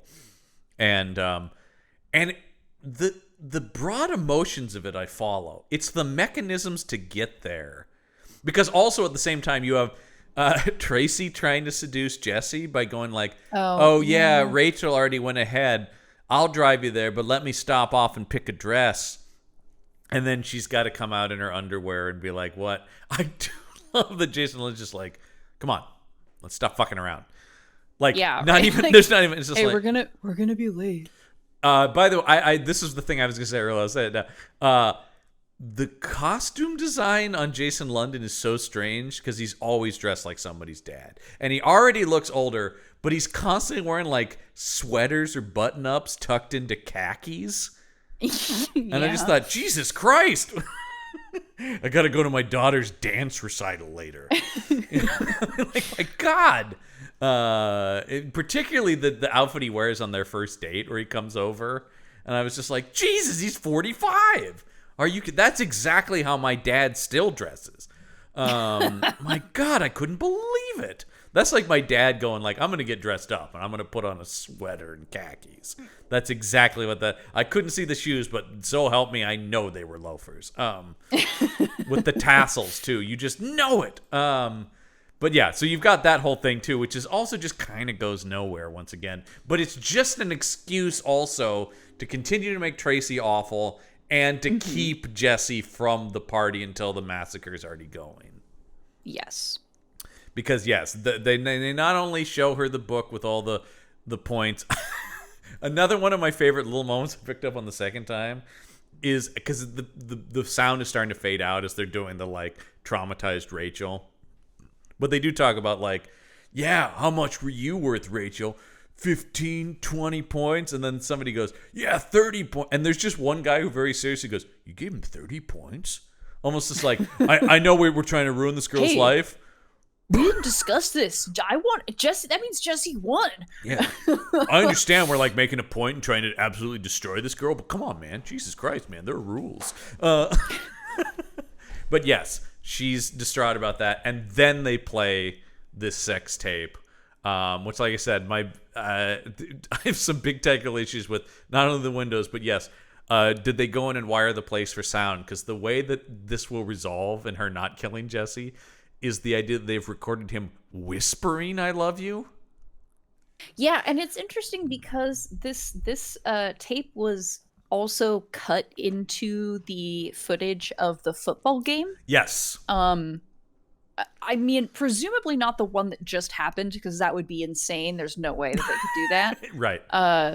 Yeah, it does seem odd that like they're immediately having like a highlights reel right after a you would think that'd be like an end of the season thing, at least a week like later. It's got to be from a different game. Yeah. And also, what fucking nerd did they pay to do that? I know, right? None of that, especially in '99. None of these guys have knowledge of how to edit video. Well, one of the football guys is the camera guy. Oh, it probably is that guy then. Yeah. But that's what I mean. So he edited this. Mm-hmm.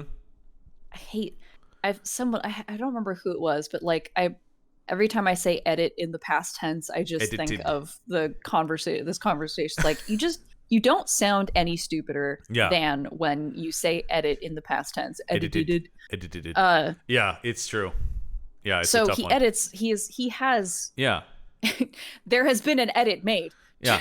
To all of this footage. So like the fact that he didn't cut out Jesse saying I like, was he did he think that was going to be more embarrassing, or like, I don't even know, whatever, it doesn't matter. Thinking too much about it. Well, yes, but it's once again, it's all the reason we're thinking too much about it is because it's all the movie math of it, where you're just going like, I can see the seams of the screenplay, and you're like, and I think what you're reacting to is I agree with, which is like the impact of these things is valid, but the road to get there is just so clumsy. Yeah. And that's where we're talking about. Like, this movie could have been good on that front. And so, this, though, oh, fuck. They fucked up now because she's about to go full Carrie White on them. Oh, and also we should mention that Sue Snell has broken her mother out of Arkham Asylum very easily. Just, again, an impossible. Like, there's no way that would work. She literally does basically says to the like nurse on duty, "Hey, look over there." Yeah. And then when the door opens, she like ushers Rachel's mom through, and that works. Once again, this is the kind of stuff where I'm just imagining Amy Irving looking at the script and who's been in plenty of good stuff, going like, really? Okay, like, I guess, sure. Jesus. Let me see that check again. Okay, all right, yeah, that's fine. Jesus, yeah, I just can't. It's so dumb. And once again, screams of first draft, because these scenes are brand new to this movie. Who's she married to again? Amy Irving was married to Steven Spielberg. Oh, Spielberg. Okay, okay. Yeah, not at this point, but yeah.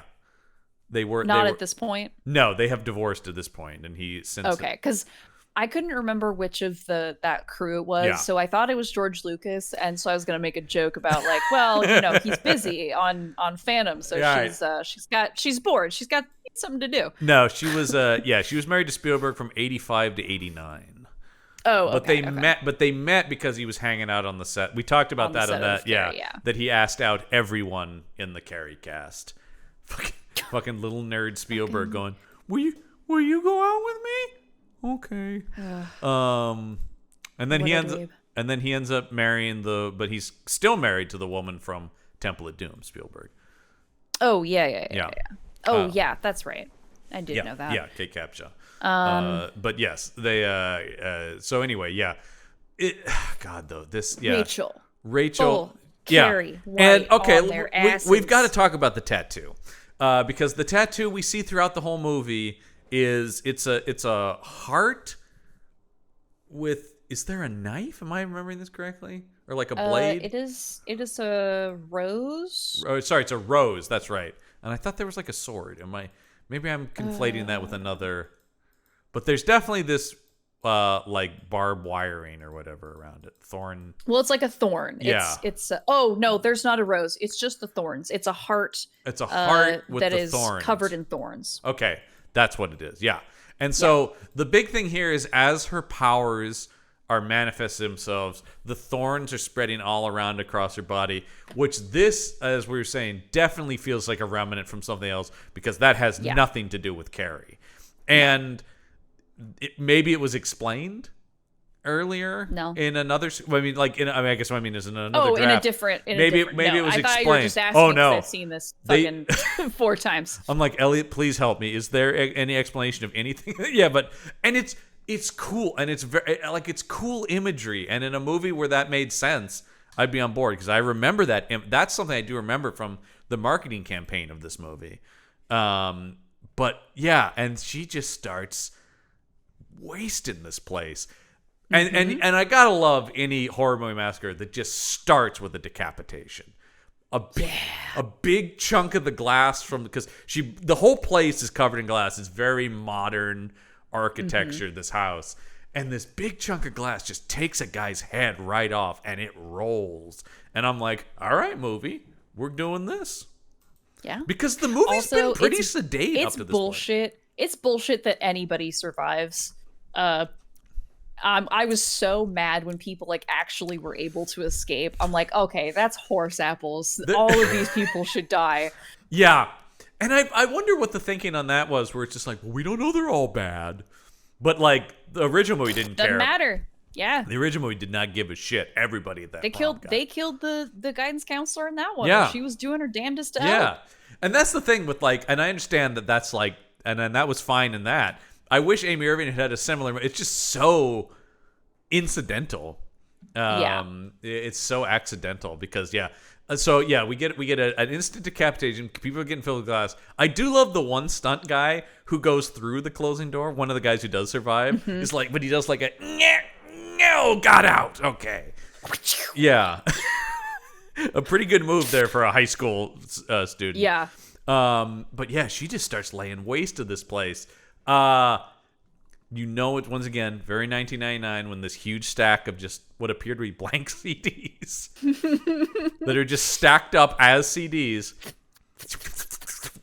But when they go into that girl up her back and stuff like that, you're like, all right, it's all pretty fun.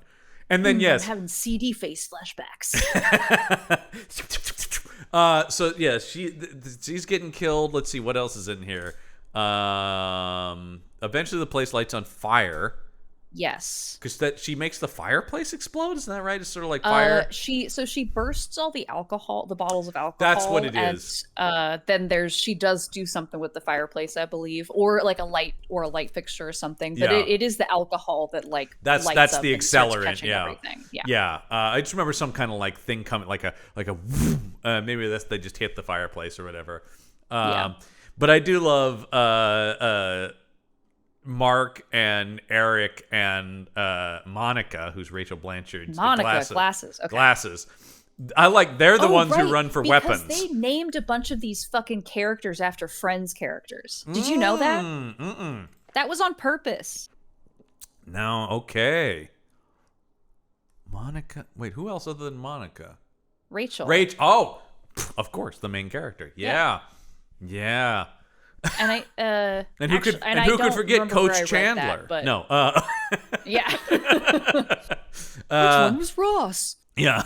Hey guys. I think it's Eddie K. Thomas, the nerd who can't get into the party, is Ross, right? No, that's not his character name, but he is the Ross. But so yeah, they go and grab Mark's dad's. I do love the idea of some of these high school students being like, "We gotta arm up, man."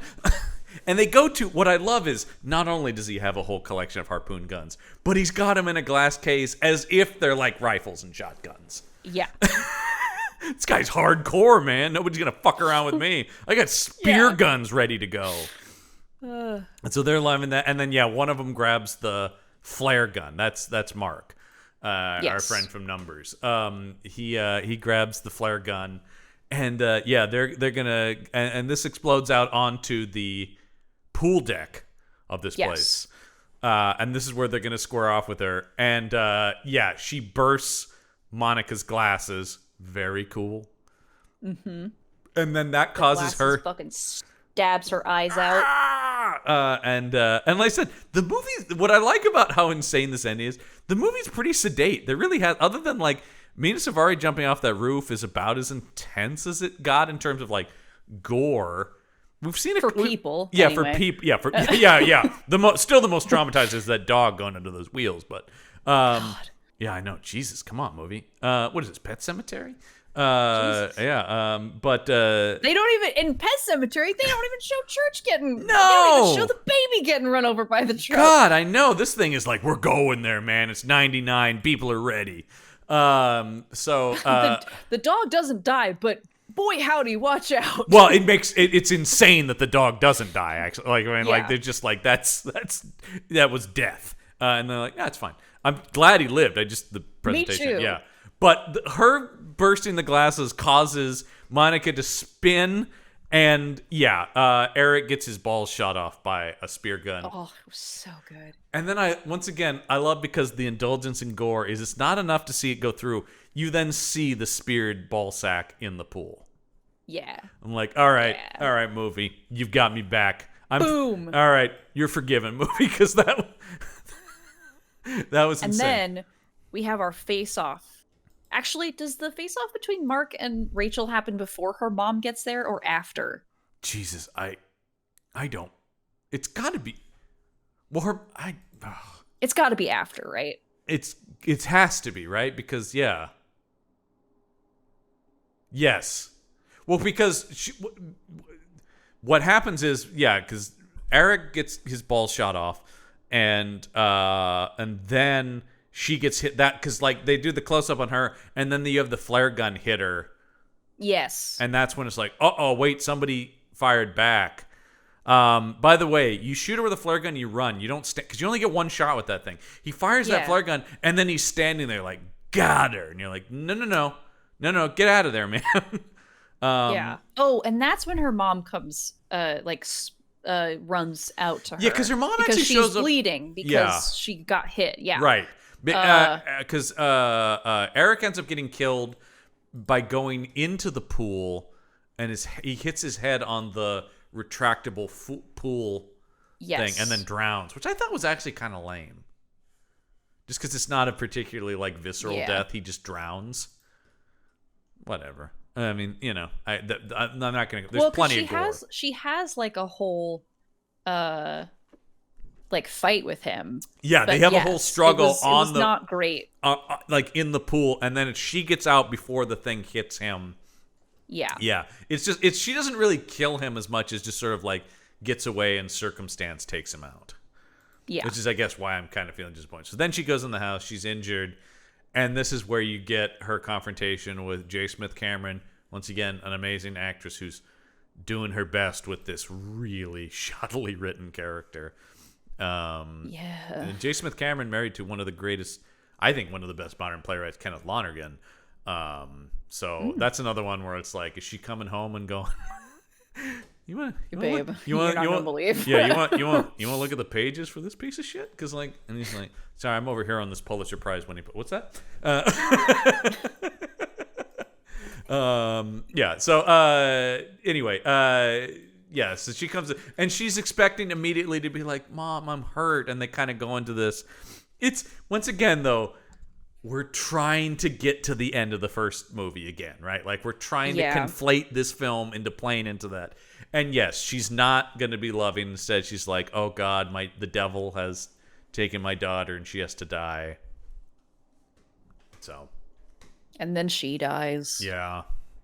How does her mom die? I saw it twice and I've already forgotten. Remember, I've seen it 4 times. Couldn't tell you. Yeah, I'm trying to think. Like it's not a particularly dramatic death, is it? No, I don't think so. I know. I literally just watched it yesterday again, and you've seen it 4 times, and it's just not. It's just nothing. Okay, great. Absolutely, it doesn't matter. Tracy dies by getting a bunch of shit dropped on her. Yeah, though. because after all of this, the place is now erupted in flames. Everyone who didn't escape initially is dead, and Jesse and Tracy run in, and are like, "Oh my God, what the fuck is going on here?" And then Rachel brings down a bunch of like burning ceiling onto Tracy. Pretty good. Yeah. And then she and Jesse have the confrontation about the video, and she sees him saying that he loves her, and in my initial watch, I was disappointed that Jessie did not die with her, that she, you know, psychic flung him with her like onto the because it's sort of the thing where it's like she's gonna let him die, but then she hears that on the video and sort of with her last burst of power pushes him because she gets him out of the way because she has been trying to make this thing fall on him and it falls on her instead. And as he is trying to lift it off of her, she flings him. Now, the thing is, she flings him onto the pool cover. And that's more likely to kill him than anything. I did think that. It's like the movie forgot that they had already put out the pool cover, right? Like, it's like, all right, it's still water, I guess. He's going to get stuck. He's going to drown. Yeah. No, he's just going to have his arm burned because we do see his arm on fire. And then they show later that he has the burned arm in the epilogue thing. Yeah. But so I was a little disappointed. Now, I'm glad he didn't. I had some time to sit with it, quite a lot of time. Because earlier in the movie, we have a sort of like weird lit teacher again. Of Carrie. God, yeah. This guy's such a prick. Such a weirdo. Yeah. And also has some very incorrect thoughts about Romeo and Juliet, but I won't get into it. I thought the same thing, though. Because that'll be like another couple of hours. Right, yeah, but it is just like, he has a horrible read on it. Horrible read. Anyway. It's like that works if you ignore most of the plot of the play. Anyway, go ahead. But so basically, the through this lit teacher, this very heavy-handed scene. Yes. The film basically sets up this thesis of the only way to be together in a tragic, hopeless situation is for lovers to die together. Yeah. And it does not follow through on that.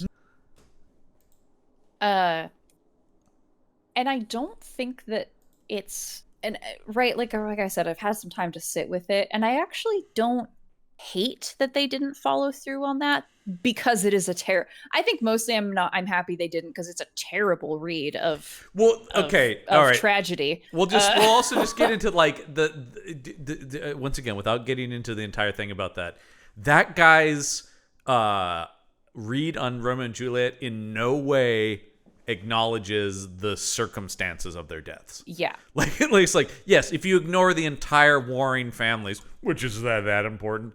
Yeah, it's like no, it's like it's not like the play opens with it or anything. Yeah, it's like no, the whole thing is these two would be in love if not for the context of the world that surrounds them and leads to their tragedies. And that is what the tragedy is. Yes, of course, and that's the whole point. Is all the people at the end are going, "Whoa, did we fucking do this?" You know, like Jesus Christ. A pox on both your houses. Yeah, exactly. God damn it. That guy, anyway. He should be fired for that alone. So anyway, so yes, they do avoid doing that, but it once again, this is sort of where some of that, but it doesn't really do the work. No. To be like, oh, that's like we're not going to follow through with this because it's wrong, and it does not actually make a true tragedy for lovers to die together. Like the movie doesn't really do the work to get to that point. Right. And it is only me sitting with the movie. I think this was after my third watch that I was like, no, actually, I think it's okay that they didn't do that. That's when I was like, you know. Yes, the only thing is it just still thinking about it that much. The way it plays is still I agree that it's probably good they didn't do that, but I still don't like what they did do and him being flung into the pool and it's sort of like and only because it's like I was going to kill you. Wait, hold on. Wait, what's that in the video that they've gotten weirdly good audio from even though they were just filming us through a window? You love me. Oh, you aren't evil. Yeah. And I will say the other reason I'm glad they didn't kill Jesse is that somebody had to take care of Walt, and I'm glad it was him. I did like that at the end of because we go from that to 1 year later, he's in college at God. I clocked it the second time. It's the most like generic like state university, or something like that, which I love, where it's like college university. It's called the School of Education. It might as well be right, like. He's in his dorm room with Walter. Mm-hmm. Love it.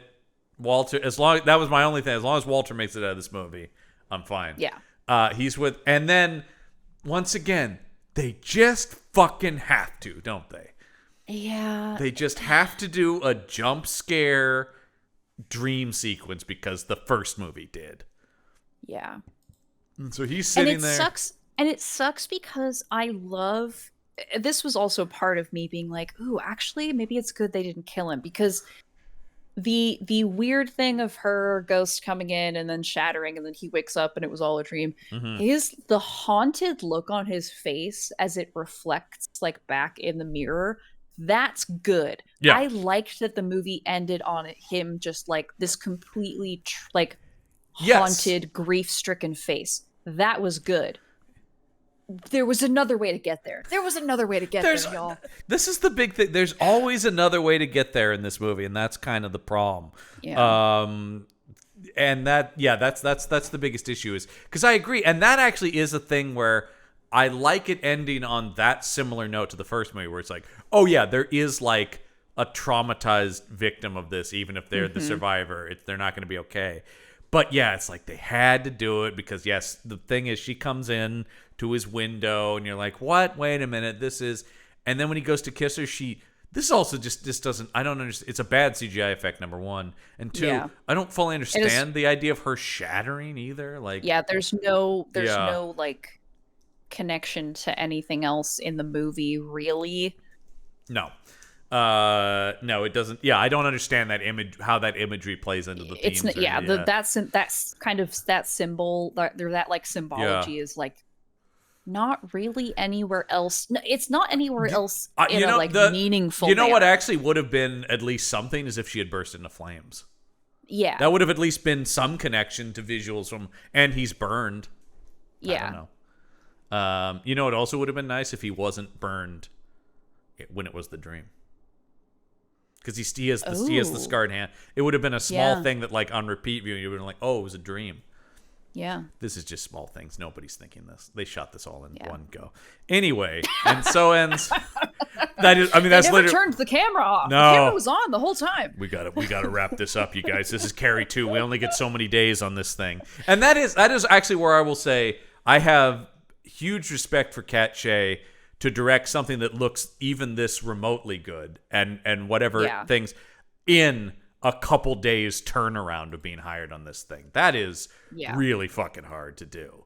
So I think she did an incredibly admirable job. And I can't blame script stuff on her because obviously all of that was settled and she just had to come in and see this thing to the finish line. So I do think, and there's some stuff in here where she did, I do think she did. Yeah, I'm glad that she actually did do.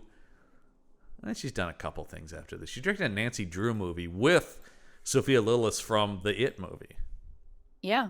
Which I did not see because I don't really think I'm the target audience for it. Yeah. I didn't... Oh, that must be a different one because there was another Nancy Drew movie that I was very upset about. There was the one with Emma Roberts. That's the one I was thinking of. This one... No, I didn't see this new one. Maybe I'll check the new one out. It's got Bev from the Andy Muschietti. Yeah, well, I like her. I do too, and I love Nancy. That's my thing. I love Nancy Drew. Maybe you should check this out. It's Nancy Drew, The Hidden Staircase, from 2019. Yeah, that's not the first book. Well, which one is Hidden Staircase? I can't actually read that far that's away. That's all right. I have a bunch of like either like early edition nice Nancy Drew books. Nancy Drew. My sister is also a massive Nancy Drew fan, so. And I remember as a kid, they gave my sister Nancy Drew. They gave me the Hardy Boys. That stuck for her. Hardy Boys were never my jam. Well, yeah, because the Hardy Boys fucking suck. Weirdly, though, written by the same company. Yeah. Not actually by authors, written by a company. Yeah, I know. That's the thing where it's like those authors they list don't exist. Yeah. Yeah. Anyway, so that's The Rage Carrie 2. Like I said, to me, just a frustrating experience. Yeah, I would say it's worth a watch. I'm still I'm not as hot on it as my first watch, but I'm still glad I watched it. I think the fourth viewing was a little excessive. I think the three times was pretty good for me. And I will come down not as in favor, but I will say the fact that it has any merit is like stales past my expectations of a Carrie sequel. Is a little bit where I am at with it, right? Where I'm just like, this is better than it should be. and it actually could have been really good. So that's the thing. That's the thing. It's good. It could have been excellent. Yes, and that's sort of the problem with it. All right. So let's look at some of the reactions of highs and lows to this movie. Oh yeah. Here we go. This comes to us from Freemheart, IMDb user Freemheart, and the review is titled "Just a Shadow." I don't know what's happening with Hollywood. This movie is the perfect example of how you have all the elements to make a good movie except a good script. I'm not a fan of the first Carrie. Actually, I don't even like the work of Brian De Palma. But beyond the movie, almost all the stories of Stephen King are good. So the classic of the 70s. So it's a classic of the 70s. This time we have a good cast, including Amy Irving, the survivor of the first movie, and what could be a good role. Instead, some brainless guy uses the whole chance to make every scene something new and original. To make almost the same first movie, but this time with a whole new special effects to be more violent with much more blood. As I said in the first lines, I don't like Carrie, but I admit it had very scary scenes. The Rage, it's just gore. It's bad because there's nothing funny, like in the first movie, or really scary scenes. Just a good cast fighting to make at least something good in this joke of a horror movie. There's a kernel of truth in that, but they're being hyperbolic, I think is... Yeah. Also, yeah, that was one thing also that we didn't touch on is this movie is not very scary. No, it's really not. It really, right up until the very end when it gets super gory, it really is just kind of even thriller may not be. It's more kind of feels like a crime movie in that way, or like yeah. So yeah, that is a thing. It does not have the same.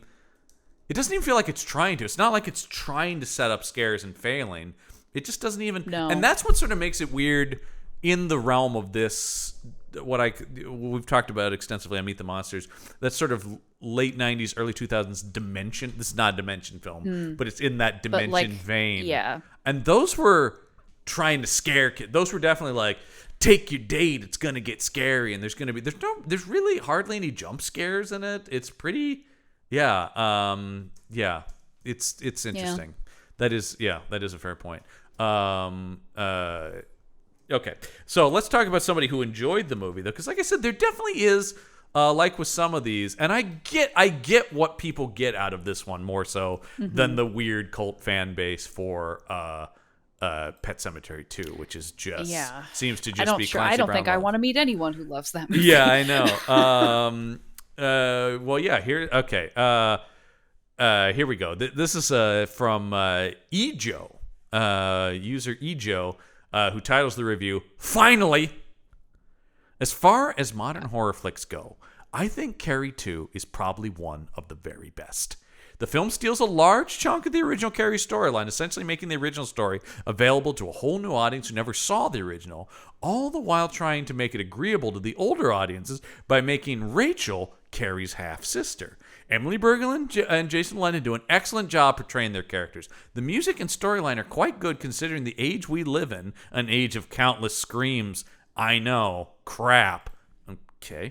All in all, I'd have to say that Carrie 2 The Rage, reversed it, but that actually probably should be what it's called, is well worth the viewing and might even surprise many people.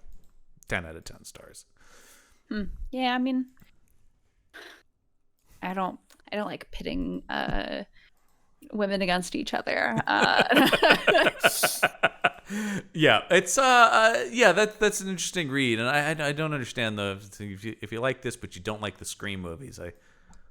I don't. That's an interesting read because I don't. What's going on, but okay, sure. Yeah. But no, so I do think the thing I was gonna say is one of the titles originally was The Curse of Carrie. Well, at one point they were going to call that. That would have been a better title. I don't like The Rage Carrie 2. Yeah, I kept getting it mixed up in my head, and I kept saying Carrie the Rage 2. Yeah, it's very reminiscent of the insane titling of the Rambo movies, where you have First Blood, Rambo: First Blood Part 2, then Rambo 3. What? Like what? Okay, we're just having fun with it, I guess. Yeah. So yeah. That's that. Next week on the show, though, we're gonna stay in the Carrie world and talk about something I honestly didn't even know existed until a couple years ago, and that is the 2000. I think it's 2003. Is it 2003 or 2? Maybe it's 2. The TV movie of Carrie. It is 2002. You're right. 2002's Carrie, which I believe was an ABC, another ABC produced one, and that was once again. This one's not King produced, but it is taking, from what I gather, a similar approach as The Shining thing, and like, we're gonna do everything. All right, the movie took out some stuff, but we're gonna do everything. I'm very curious because it's written by Brian Fuller, who I'm a huge fan of. Okay.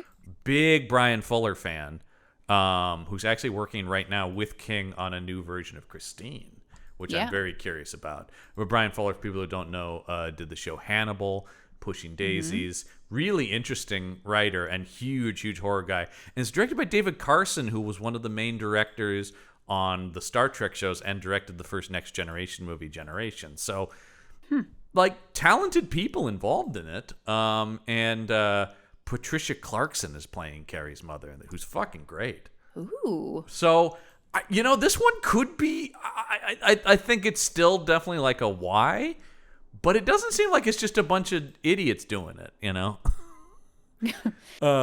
mean, no. Okay, so, I'm sorry. well, I'm gonna tell Mick Garris. Yeah, sorry to you Mick said he's an Garris on idiot. that. Yeah, I'm just saying it's not. Let's say it's not. Yeah, we know the problems when King adapts himself, but it does seem like, I don't know. This one is definitely setting out to be a more exhaustive adaptation, which we know is not always a great thing. But I think this will be interesting to look at 3 straight Carrie related things.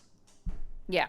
I haven't seen the TV movie either. So no, I didn't even. I don't. I'm not going to watch it as many times as I watched this. I think the Rage Carrie 2 was that got that out of me. So nobody else is getting 4. I have a feeling this one might not have that kind of depth in it too. We'll be back next week with that. Of course, if you want more from this show, you can head over to the Podbean Patreon page for the Punch Up Entertainment Network. That's patron.podbean.com/punchup. There you can get cool exclusive bonus content from this show and all the shows on the Punch Up Entertainment Network. But that's going to do it. Until next week, the case file is closed. Hi. My name is Stephen King. I'm going to scare the hell out of you, and that's a promise.